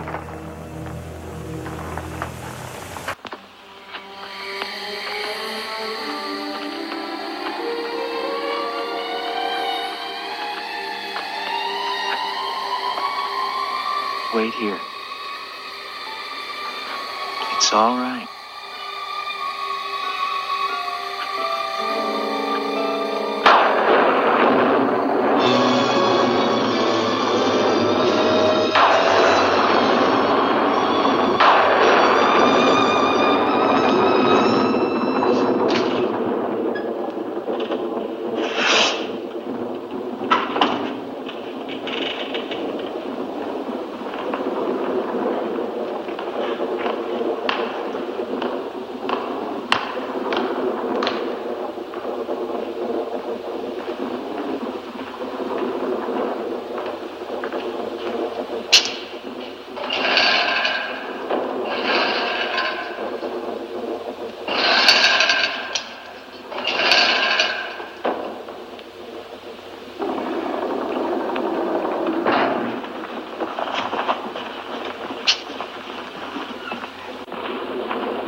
my love. You are not alone. I am here with you now. Soon I will join you in eternal sleep. Stefan will flood the crypt and seal us here together with our love.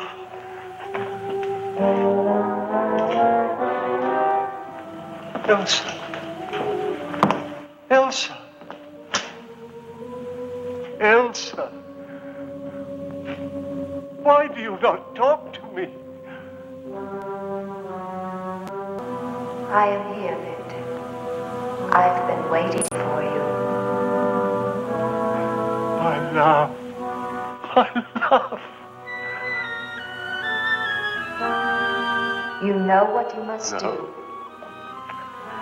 Anything I will do that I dare not. Do not ask me, I beg of you. You must, or we can never be together. No, I cannot, I dare not. Look at me, Victor.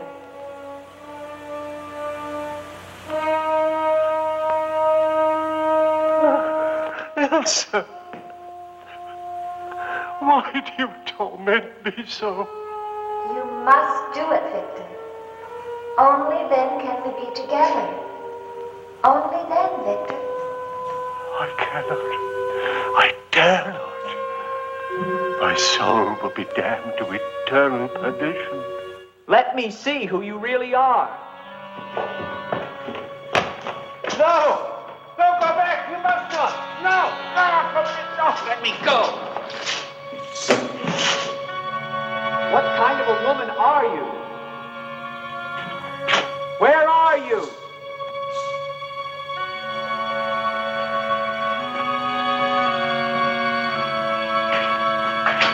Who are you? Helene!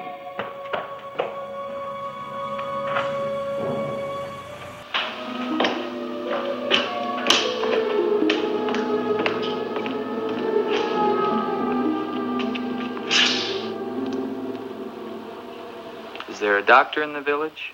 His illness is not of the flesh. I've seen this before. In a day or two, his mind will return. We can only wait.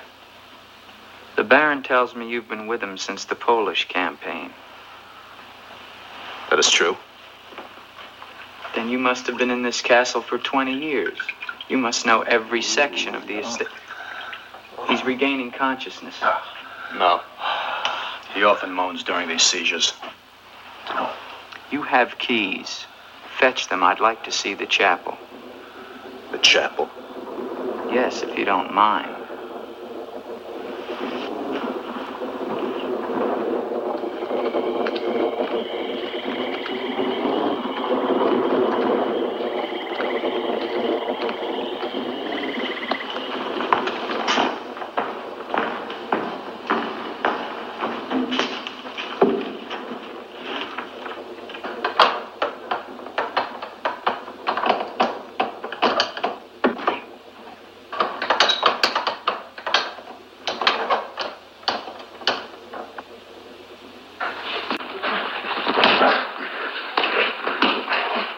Hinges are rusted solid. Do you have a crowbar? Yes, come with me.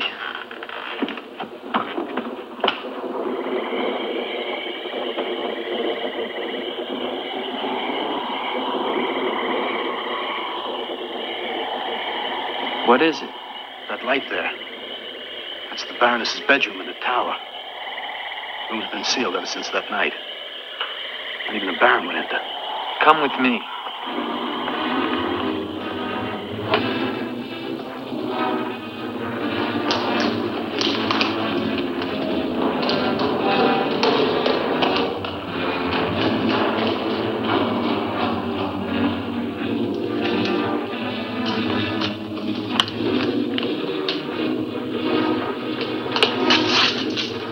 Where's the key? Only the Baron has the key to this lock. Lieutenant, don't!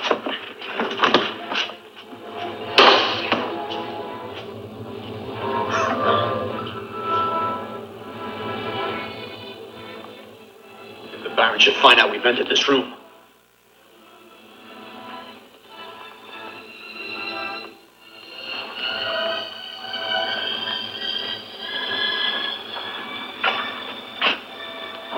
Baroness have a child? I don't know. I never thought she did. You spare me nothing. Baron, if you'll permit me, I think that I can explain. Stefan. Forgive me, Baron. I only Stefan! Take this gun. Escort this gentleman from the castle. If he resists, kill him. Yes, Baron. Lieutenant.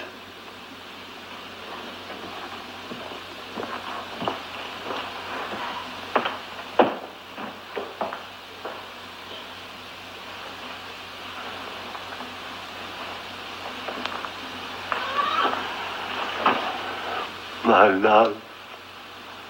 My love. I am here, Victor.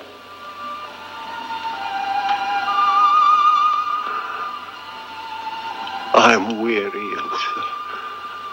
My soul cries out for relief. There is but one way, Victor. No. The holy covenants of God forbid it. You will be forgiven. If I could be sure. Take your life as you took mine. Let your own hand destroy you and bring us together forever. Forever. No more torment, Victor. Forever. Forever. I will, Elsa. I will. I promise you, Lieutenant. If you return to Von Lepp Castle, I shall not hesitate to kill you.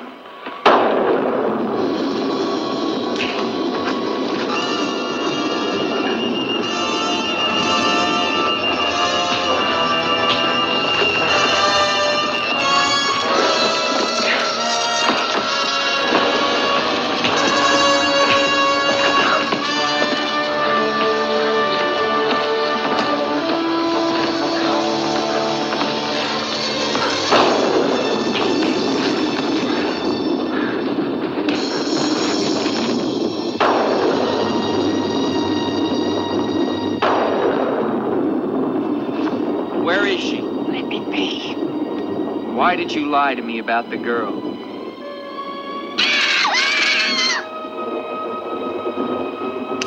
Call it off.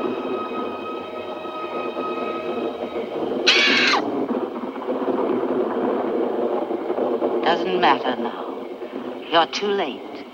Tonight he damns himself. Yes, even now she taunts him to his own eternal doom. You control the girl just as you control that bird. How? Mesmerism? Mesmerism, you fool. Why? Answer me, old woman, or I'll break your neck. To avenge myself on the Baron von Lepp. She will drive him to God's one unpardonable sin. Suicide. For what offense? What has the Baron done to you? He killed my son, Eric. Eric was your son? Yes. And tonight the Baron pays for Eric's life with his own immortal soul. She spoke of destroying the crypt. Too late. Too late.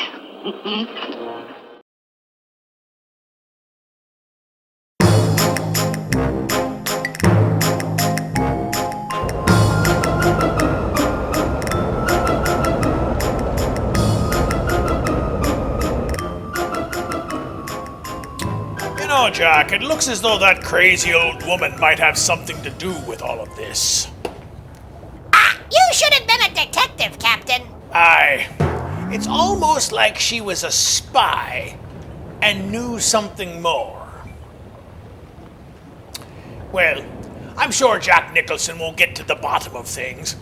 Everyone watches movies about ghosts and spies and stuff like that, and few realize that it could have taken place right here, only miles away from where you're standing.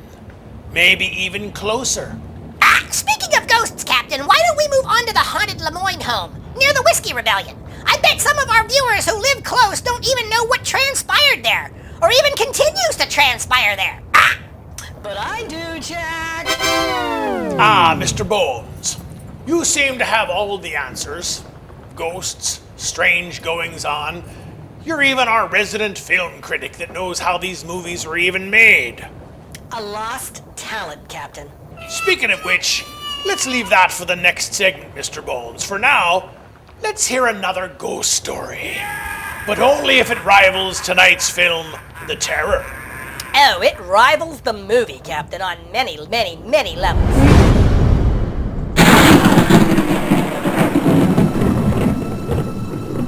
Not far across the town from the Bradford House is a second historic home of supernatural importance. The Lemoyne Estate is a museum now, also located in Washington, Pennsylvania. Built in 1812, it was the home of Dr. Francis Julius Lemoyne, an anti-slavery activist who used it as a stop on the Underground Railroad. The house contains period artifacts and is dedicated to the memory of Dr. Lemoyne. In fact, his youngest daughter, Madeline, lived there until she passed away years later at the age of 100 in 1943. Complete with apothecary, tools, and surgical devices, which at the time of their use was pretty high-tech, came a history that prompted several ghost stories.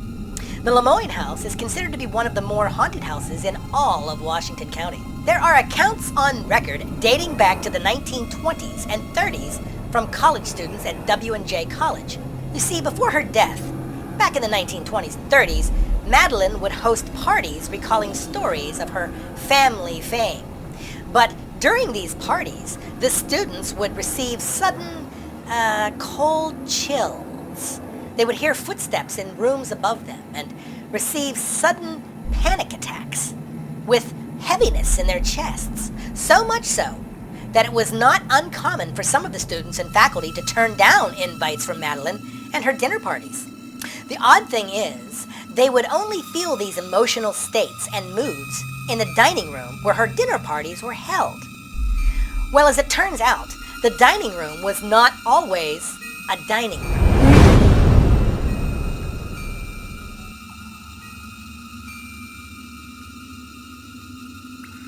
When the house was first built in 1812, the dining room was actually part of the doctor's office, adjacent to the apothecary shop, and had a second entrance to the store itself.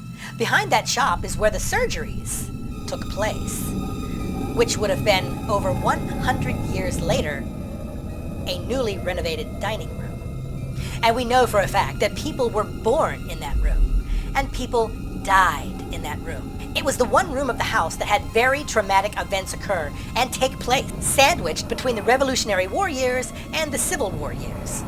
As the executive director of the museum will tell you, when people claim to feel sudden chills and extreme cold drafts, it is the one room that sits above where the coal furnace was and the postmodern furnace is now, making it the one room of the house that should not be cold as it receives the bulk of the heat generated in the house. That tradition is one that continues today. Other more serious souls claim to hate the room and cannot be in the room itself when taking the tour. In another instance, a tourist suddenly wanted out and could no longer be part of the tour and left unexplainedly. These sensitives describe hearing voices.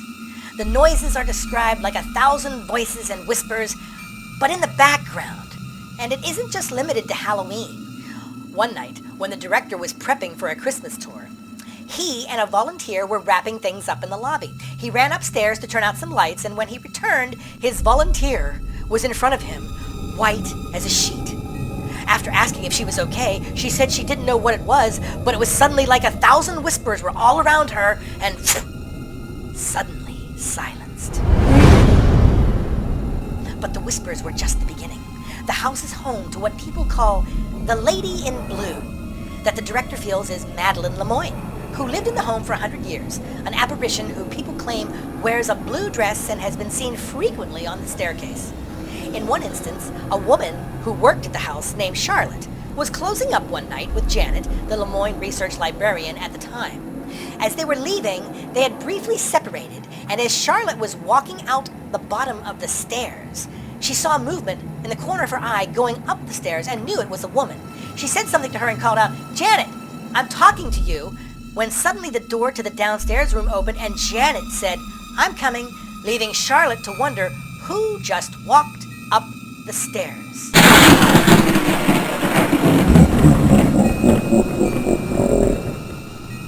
Soon thereafter, an intern in the house claimed to have seen the same woman wearing a blue dress walking through the home. The director had an inventory book nearby and was flipping through it when he came upon a section with many dresses contained within the Lemoyne house. Both women, having never really met before or even discussed her on the subject, suddenly pointed to the exact same dress. Out of about a dozen, claiming that is what they saw the mysterious woman was wearing when she went up the steps, roaming the house. The Bassetttown Paranormal Society was asked to come in and investigate. They brought cameras and other recording devices. While they were setting up, Brian, one of the workers, had an electronic voice projector turned on and asked, almost half-heartedly, with a smile, "Is there anyone here with us?" Nothing was heard. But upon playback of the recording, an answer was clearly heard. In response to his question, the EVP played back an answer. "You just walked right over me." The Lemoyne house is a home made of sandstone, and when they talk about spirits and energy, sandstone is known for retaining energy from the sun within its walls. The house was a stop on the Underground Railroad, people hiding from agents in dumbwaiters to avoid authorities, hiding in wells, under the bed, the home being searched by agents attempting to capture them and take them back down south. People died in the home multiple times. There were many traumatic experiences in the dining room, which at the time was a surgical room. So, it's not really surprising, after abolitionist meetings being broken up, so much drama and death taking place, post-Revolutionary War, anti-slavery campaigns and such, can we not help but think that some of that energy was left behind?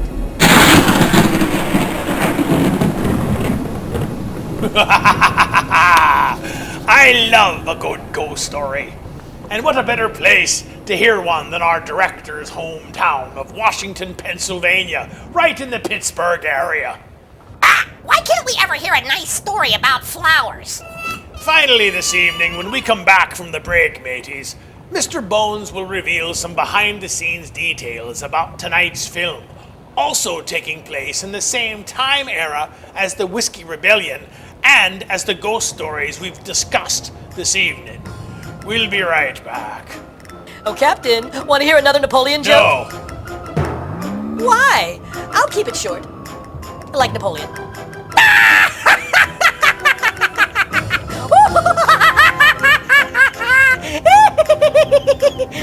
Oh, I got a million of them.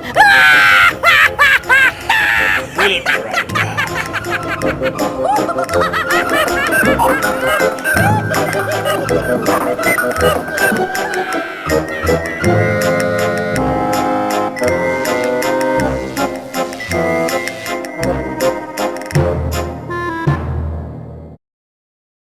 The summer holidays are here, and it's time to celebrate them like a true American pirate. Presenting the limited edition Red, White, and Blue Captain Calico Drake Patriotic Decoder. After all, I am a true American hero.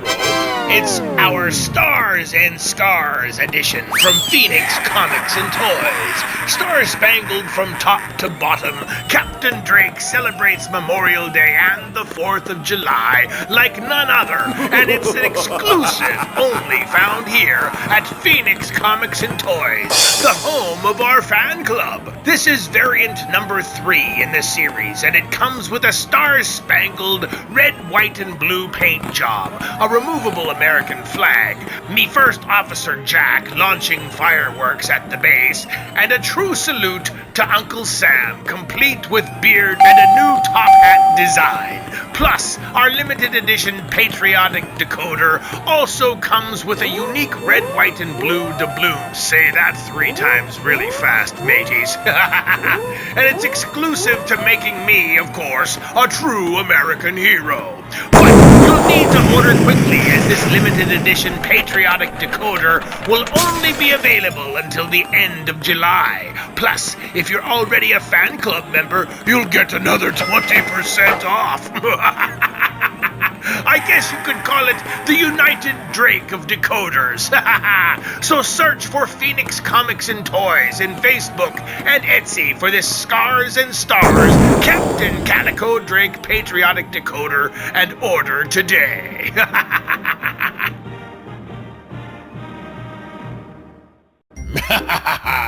Don't miss Walk the Plank, the official pre-show of Dead and Buried Treasures, seen 30 minutes before the show begins. That's Walk the Plank, with your host, Rich Kanji, your backstage pass and a true treasure to all things dead and buried.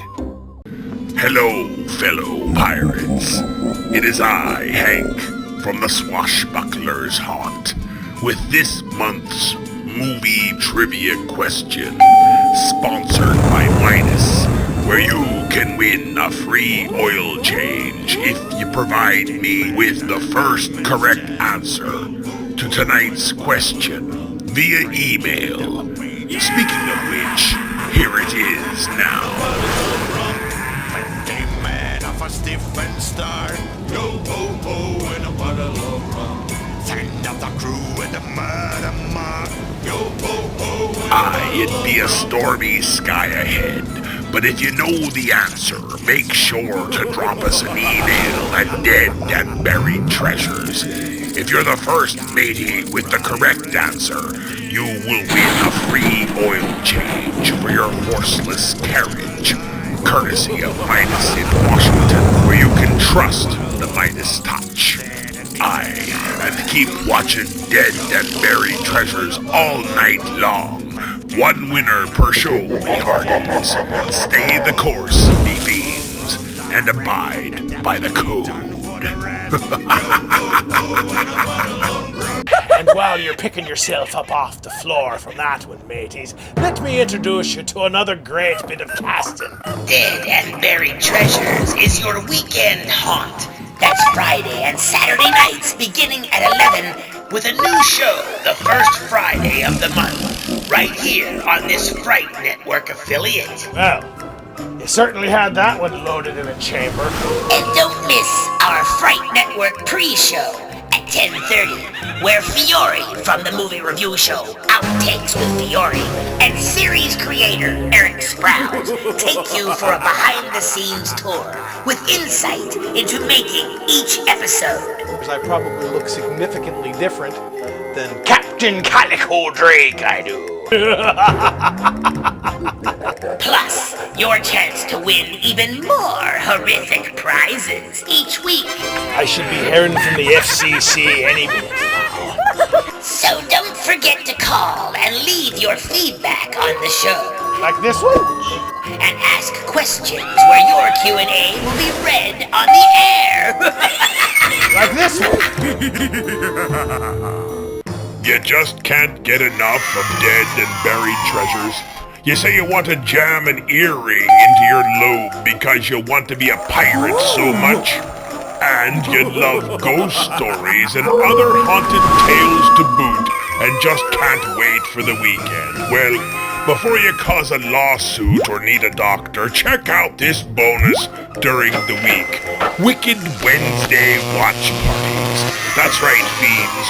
Join us on Facebook every Wednesday night at 9, a much earlier time slot for all the little mateys out there, for rebroadcasts of Dead and Buried Treasures classics, often discussing the show in the chat room with Calico Drake himself, along with other stars of the show.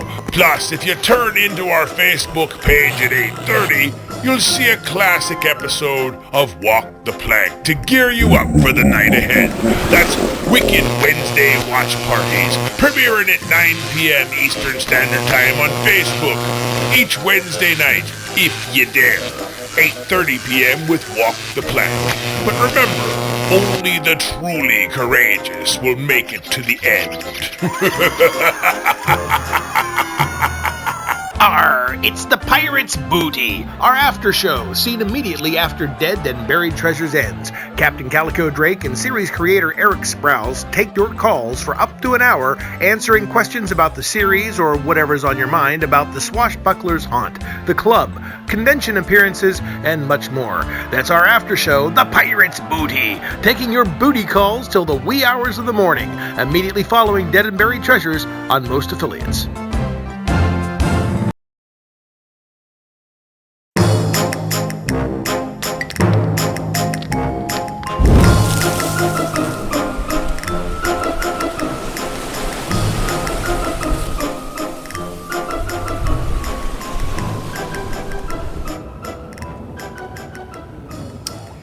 Well, Jack, I think we can say for certain that the Whiskey Rebellion was not only an important event in this nation's history, but we can see it's actually quite dangerous, considering something similar just happened in this generation's history, when lunatics attacked the Capitol building.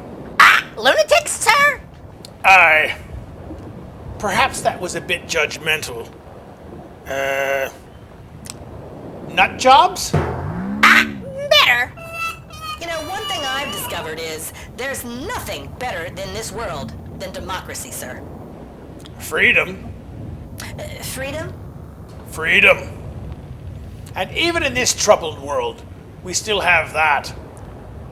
Those screwjobs who attacked the Capitol building may have been completely wrong in what they did, but they had the freedom to act upon what they thought was right, even though they were crazy. Speaking of which, I think Boris Karloff may have gone off the deep end in this picture. At least the director did. Why is that? Why, of course I'll tell you about it, sir. No, I asked... Welcome to another thrilling edition of Movie 101, and your theatrical advisor is ready to teach. No one asked you that. No one asked you to do that, Mr. Bones. Of course you did, sir. Roger Corman shot the bulk of tonight's film in 4 days. But the second unit work was filmed over a 9-month period by 5 different directors: Francis Ford Coppola, Dennis Jacob, Monty Hellman, Jack Nicholson, and Jack Hill. Jack Nicholson requested and received permission to direct the climactic flood sequence himself. Francis Ford Coppola took 11 days to shoot his second unit footage, only 10 minutes of which wound up in the finished product. Jack Nicholson claims to have nearly drowned while filming in the surf of Big Sur. Having finished The Raven in 1963, Roger Corman immediately shot this film using the same exact sets. It was Jack Nicholson's and Roger Corman's third film together. Sandra Knight, who plays the lead in tonight's creepy movie, was also married to Jack Nicholson at the time of shooting. Watch closely. When the crypt is being flooded in the next segment, the wall gives way and the stone blocks float past the actors. Nice going, Nicholson. It was your first job directing. What did you use as bricks? Sponges? Spoiler alert! Near the end of the film, it is revealed that the Baron, Boris Karloff, is not really the Baron at all. In fact, he is Eric, the son of the witch Katrina, played by Dorothy Newman. The funny part being that Newman just happens to be 26 years younger than Boris Karloff. You know, I heard when they were making this movie, they just started shooting it without a script. This is the reason you don't do that, people. When Jack Nicholson is in the room searching, he comes upon a set of dueling pistols. When he opens the chamber of one, you see a metallic cartridge, which was not invented for another 40 years. Ha! Where are my gun experts? Stay awake! Boris Karloff has stark white hair throughout, but his stunt double in the water in the climax has black hair. You might even think it was Jack Nicholson for a second. Talk about your bad hair dye. Near the end, the Baron opens the dungeon entrance using a chain pulley. He enters and the entrance closes behind him. Yet when Duvier does the same thing a few minutes later, the entrance remains open. Miller and Nicholson chase Karloff down a hallway, have a brief conversation, return, and then finally, it closes when he exits.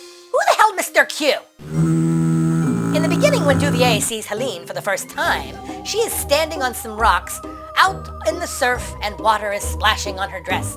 When Duvier steps closer and speaks to her, she is now walking on the beach and her dress is now completely dry. If that's not your first cue that she's a ghost, what the hell? Get on your horse and get the hell out of there. On Elsa's gravestone, the year of her death is indicated in 1782. However, her painted portrait is dated 1786. Rembrandt she ain't. When Gustav is attacked by the Falcon, long shots show him to be standing very close to the edge of the cliff. However, close-ups show standing much further away from the edge. Then he walks around a bit, then eventually walks right off the cliff. Why not skip around like a schoolgirl while you're at it? When Nicholson appears at Karloff's castle, he is wearing a Napoleon-type hat, despite being bareheaded prior to his arrival. You know, it looked a lot like yours, sir. Just get on with it, Mr. Bones. Just get on with it, Mr. Bones.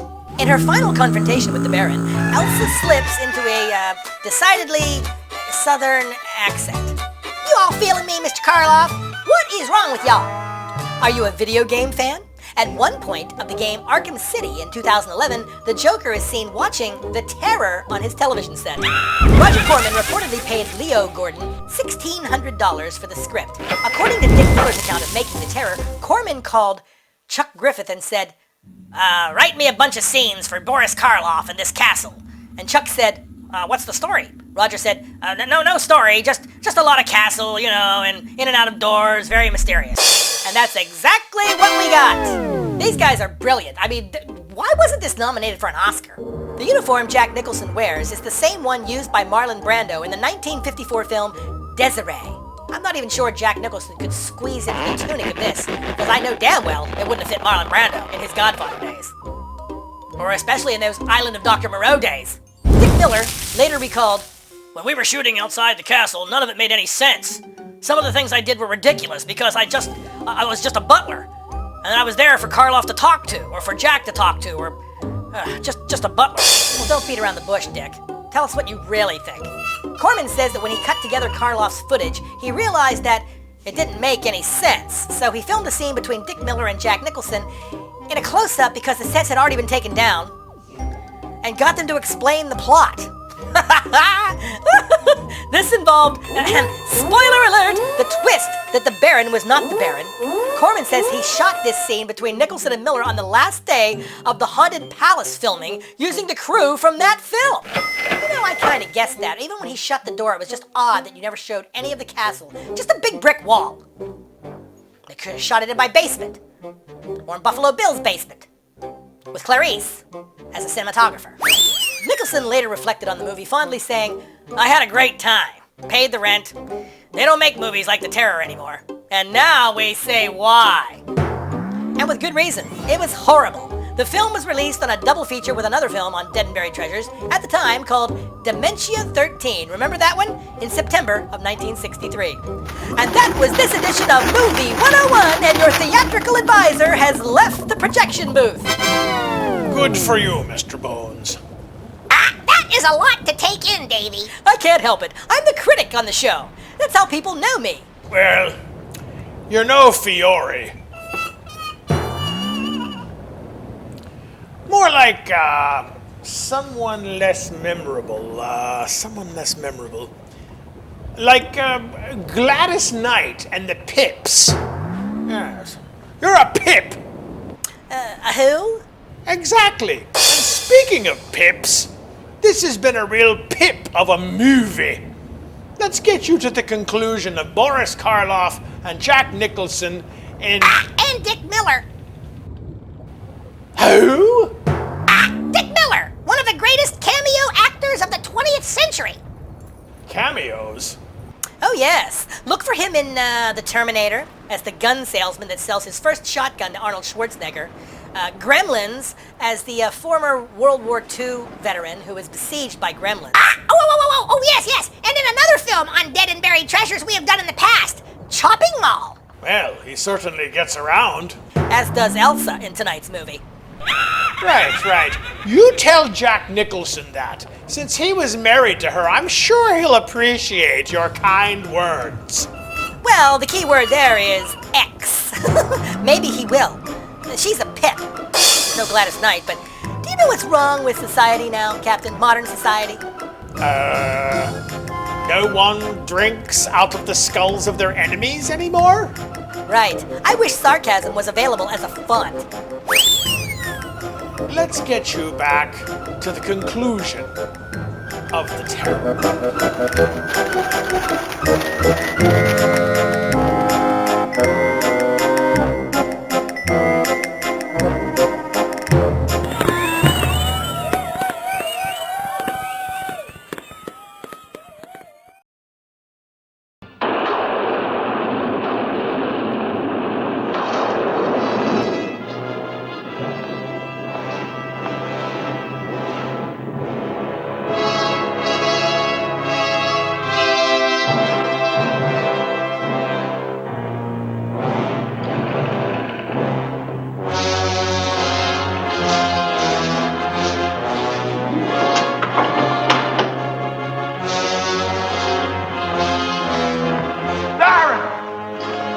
Baron, you mustn't go down.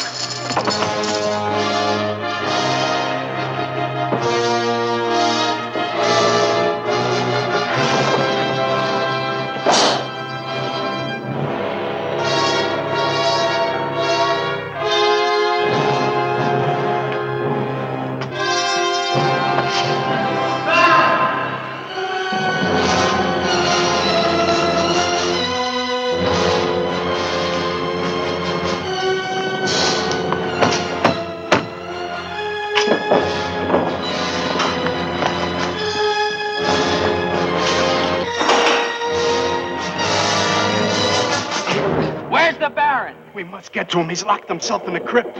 Eric is avenged. Eric avenged? She's used the girl as a puppet to drive the Baron to suicide. But why? She thinks it was the Baron that killed her son. She never knew it was you. What do you mean? He killed my Eric. Eric is her son? You murderer! No, wait! Don't you see now it was all a lie? The Baron did return that night to find Eric with the Baroness, and he did kill her. But there was a struggle, and in the fight, it was not Eric who died, but the Baron. I killed the Baron. Then Eric is still alive? He took the Baron's place, and for 20 years, no one has known. But he took the Baron's place in mind as well as body. In his mind, he is the Baron von Lepp. The crypt. She's told him to flood the cellars. Now they'll both be killed. Eric! Flood the cellars? How? There's a tunnel that leads from the sea to the crypt. Come with me.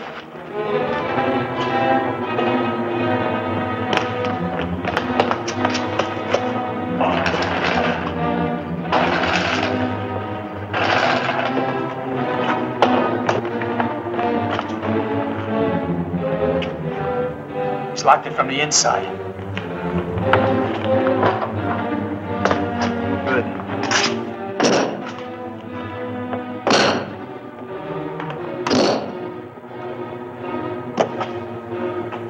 You keep on here. I'll try and get in through the chapel.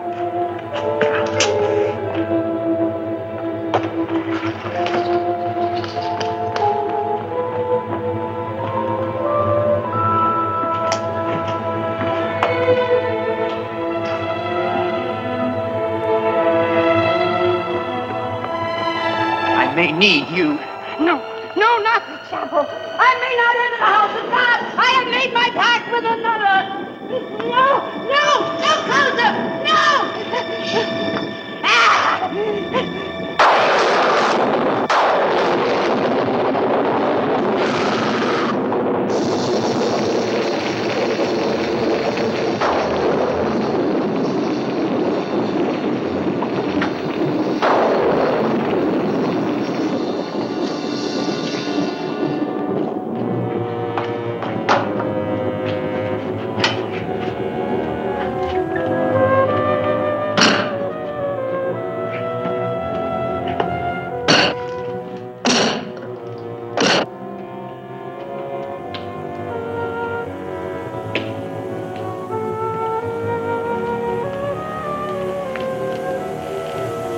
I am here, my love. This time, forever. Now, Victor. Now. I'm waiting.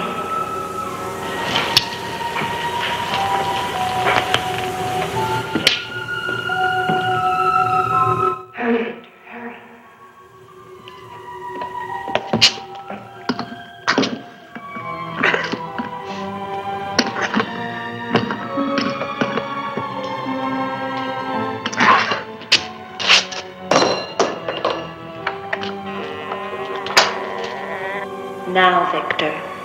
bring the sea into the crypt, to mantle us forever.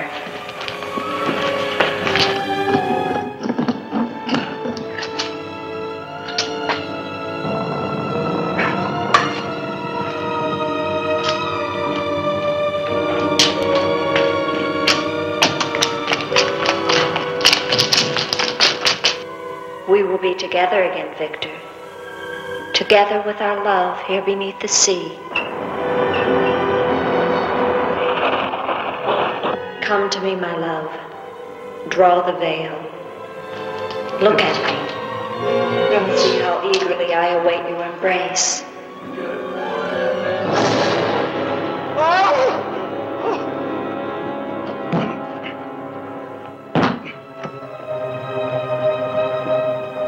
What have you done to me? I have damned you as you damned me. The part of me that loved you lies there, Victor, rotting in the coffin. Look at it. See what your evil love has done to me and die with that vision in your brain. Why have you done this to me? I am the spirit of Ilsa that your unholy sin gave over to the dark powers.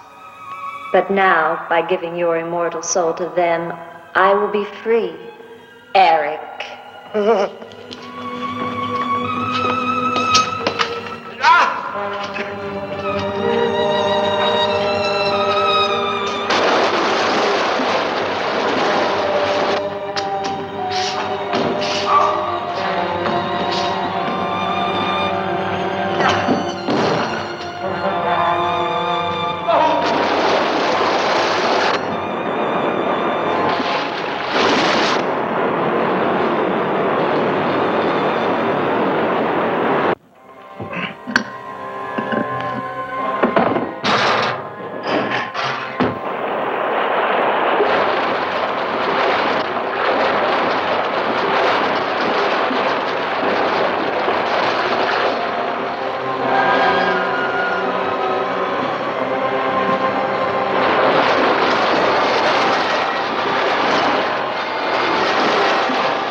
safe now.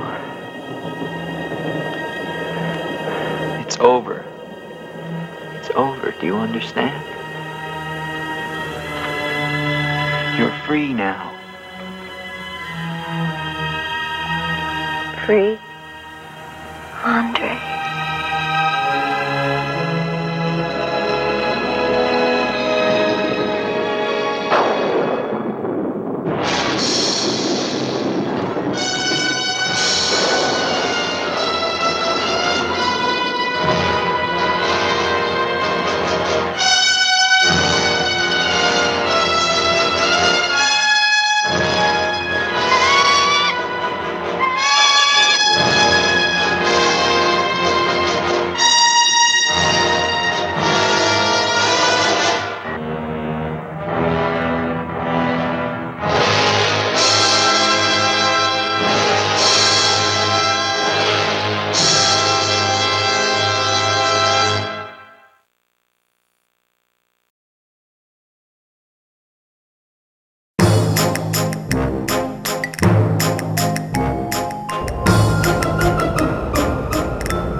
Nothing like kissing your beloved and then watching her melt into a pile of goo faster than the cast of an Indiana Jones movie. Didn't he kiss another woman in another horror movie who was melting, or she then melted? Oh, yes. In The Shining, he kissed that older woman who was melting away into a pile of goo. Gross. Oh, you're far too sensitive, Captain. Sensitive? I can stand anything you say about me, Jack. No, you can't. You're far too sensitive. Untrue. Go ahead. Say something about... Say something you think I can't stand to hear. Sensitive. Anything at all. Talk about me mum. Talk about me weight. Go ahead. There's nothing you can say that will bother me. Nothing? Nothing. 1877 Cars for Kids. KARS Cars for Kids. No, stop it. Stop it. Stop it.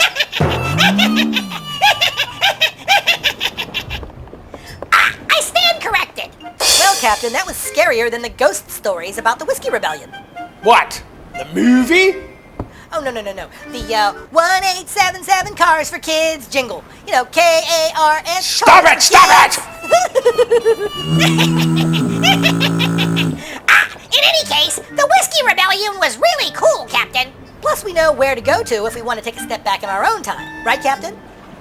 Hate that song. What's the movie for next time, sir?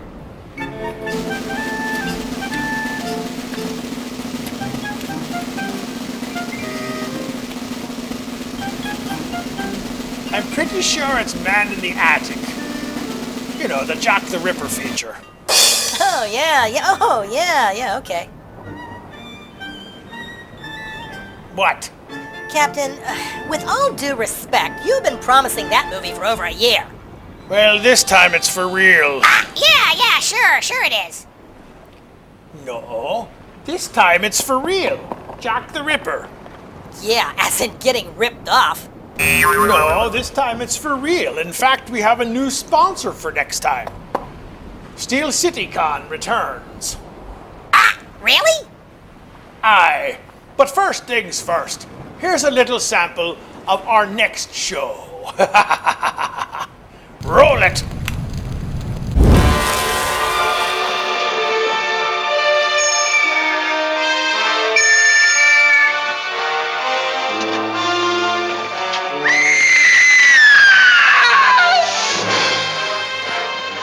Get out of this if he's human. I'm afraid he isn't human, sir. Not until what he did to that girl. Young women, alluring women, hunted down by that relentless fiend whose scarlet page in the history of crime is signed Jack the Ripper.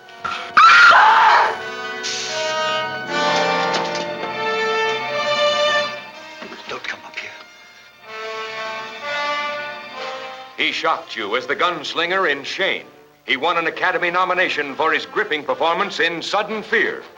Now, Jack Palance gives you his most electrifying performance as the Man in the Attic. Your police methods will never trap the one you call Jack the Ripper. drawn back from his mysterious errands in the night by the fascination of the girl downstairs.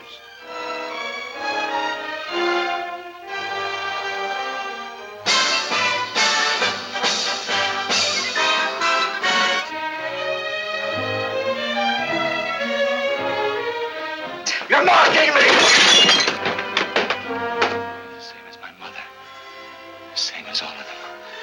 Mocking love, living for lust. You are evil.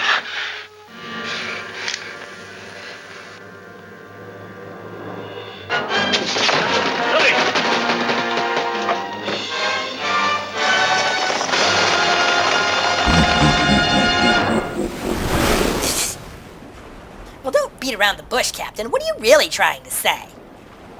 I'm saying that looks like a turd. A turd? It's Jack the Ripper! Yes, but he falls in love? What the hell is that all about? Captain, don't disappoint the sponsor. Oh, yes. I mean, it looks thrilling with all the love and stuff and girls dancing in a Jack the Ripper movie. Well, Captain, there are girls dancing.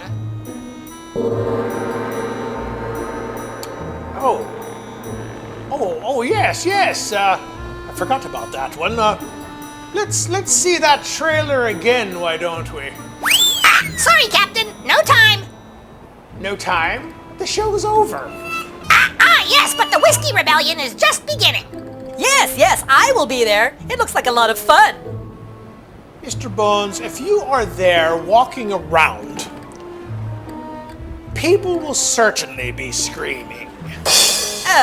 Oh, yes, right. Stupid curse. Unless it's Halloween. Or one of the haunted walking tours. And this year, I know someone that just might be involved with that one, but we'll see. A tour guide? Someone that knows what they're doing? I'm talking about me, you idiots.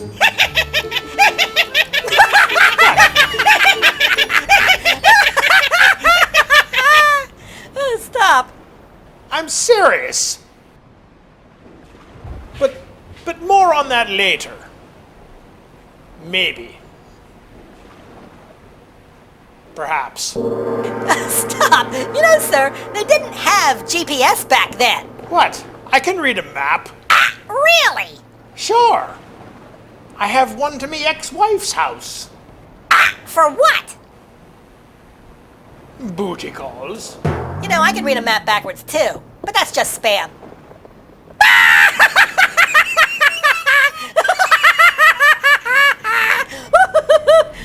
I'm funny. But seriously, I can read a map. Where would I be not being able to read a map on the only show where it's Halloween all year long? All right. Didn't you have a map to the lamp? What lamp? You know the one. Aladdin's lamp. You buried it when you found it in the sand on the island.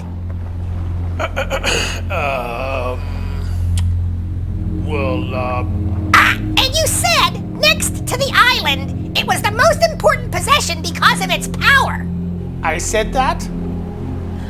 You did. Then you said the power was too important to just leave on the island. Then you brought it to the ship. But then you said it was too important to keep here if we ever sank. So you buried it back on the island. So, if you can read a map, where is it exactly? Curious. How is it they still cannot see us, sir?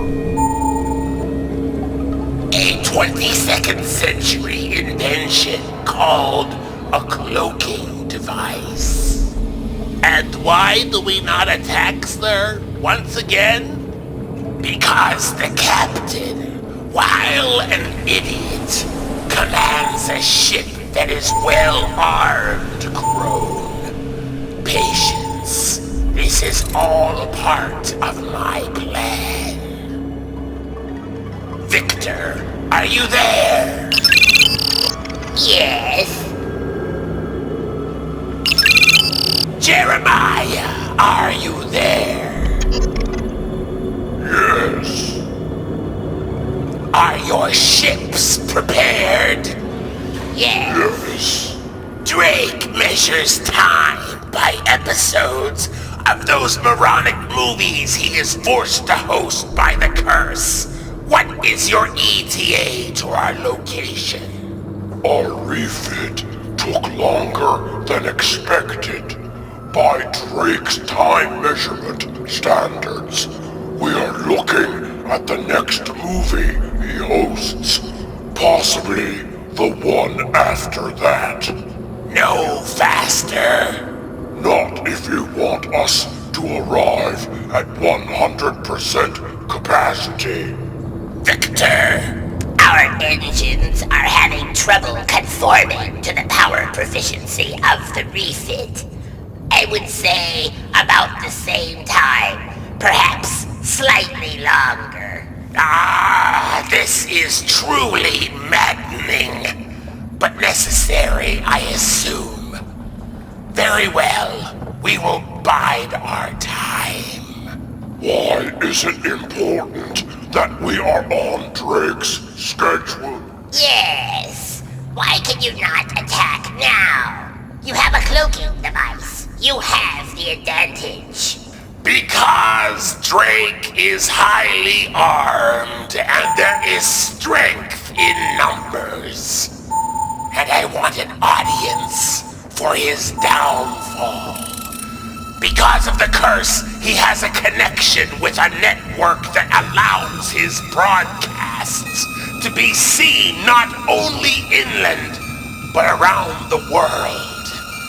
I want the world to see Drake's defeat, that it's decisive, and he should not captain the haunt. I've been to the island once. I know it exists. I know the island's power, and know not to underestimate it. We will wait for the both of you to arrive, then I will take the location of the island from Drake, transfer my flag there, and use the haunt as my personal dreadnought, while Drake witnesses the entire affair from its brig. And you both shall be rewarded with riches you cannot even begin to fathom. If you have been to the island once already, why do you even need the haunt or Drake? Because it's like the island is alive. It moves. I tried to venture there after my initial visit, but it was gone. Gone from all charts and preliminary findings. For some reason, only that idiot Drake knows how and when to find it. Isn't it more plausible to believe that your coordinates were simply off? You do not know this island, Jeremiah. You have not witnessed what it can do.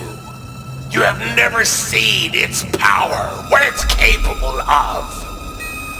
This lamp alone is an example of that power.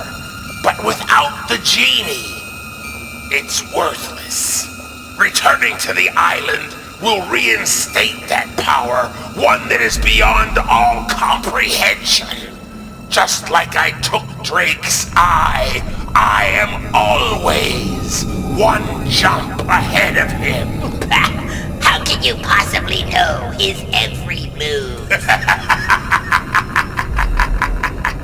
My agent has piqued your curiosity. One that has done the job admirably, quite to my surprise. And it is as simple as luring the fish in with the proper bait. How do you think we found the haunt so easily? Having a successful double agent in Drake's house, signaling their whereabouts every step of the way is hardly cause for parades and praise. Drake is none the wiser. He doesn't even know or suspect.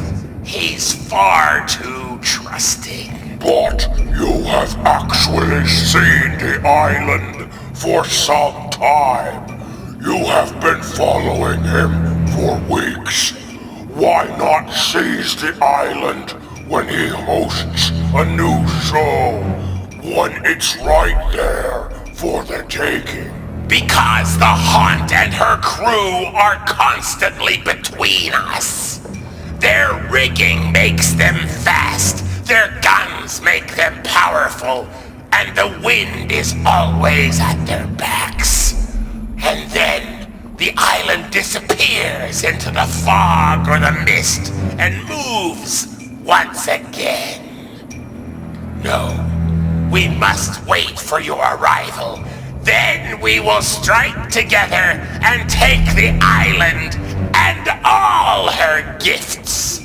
So batten down your hatches, gentlemen, and fair winds to you both. Make haste.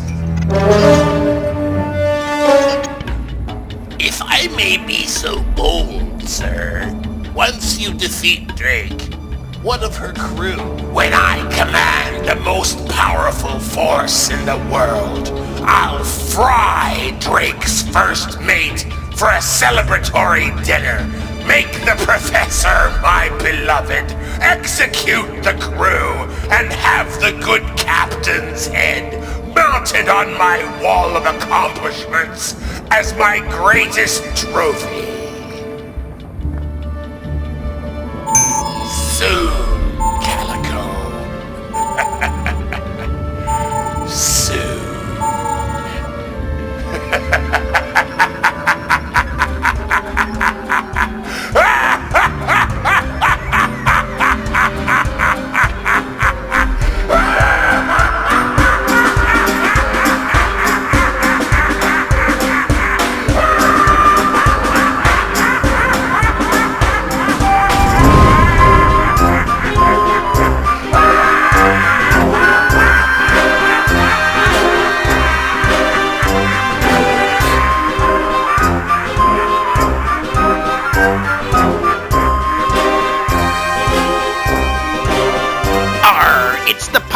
Booty, our after show, seen immediately after Dead and Buried Treasures ends. Captain Calico Drake and series creator Eric Sprouse take short calls for up to an hour, answering questions about the series or whatever's on your mind about the Swashbuckler's Haunt, the club, convention appearances, and much more. That's our after show, The Pirate's Booty, taking your booty calls till the wee hours of the morning, immediately following Dead and Buried Treasures on most affiliates.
It's The Pirate's Booty, our after show, seen immediately after Dead and Buried Treasures ends. Captain Calico Drake and series creator Eric Sprouse take your calls for up to an hour, answering questions about the series or whatever's on your mind about the Swashbuckler's Haunt, the club, convention appearances, and much more. That's our after show, The Pirate's Booty, taking your booty calls till the wee hours of the morning, immediately following Dead and Buried Treasures on most affiliates. Don't miss Walk the Plank, the official pre-show of Dead and Buried Treasures, seen 30 minutes before the show begins. That's Walk the Plank with your host, Rich Kanji, your backstage pass and a true treasure to all things dead and buried.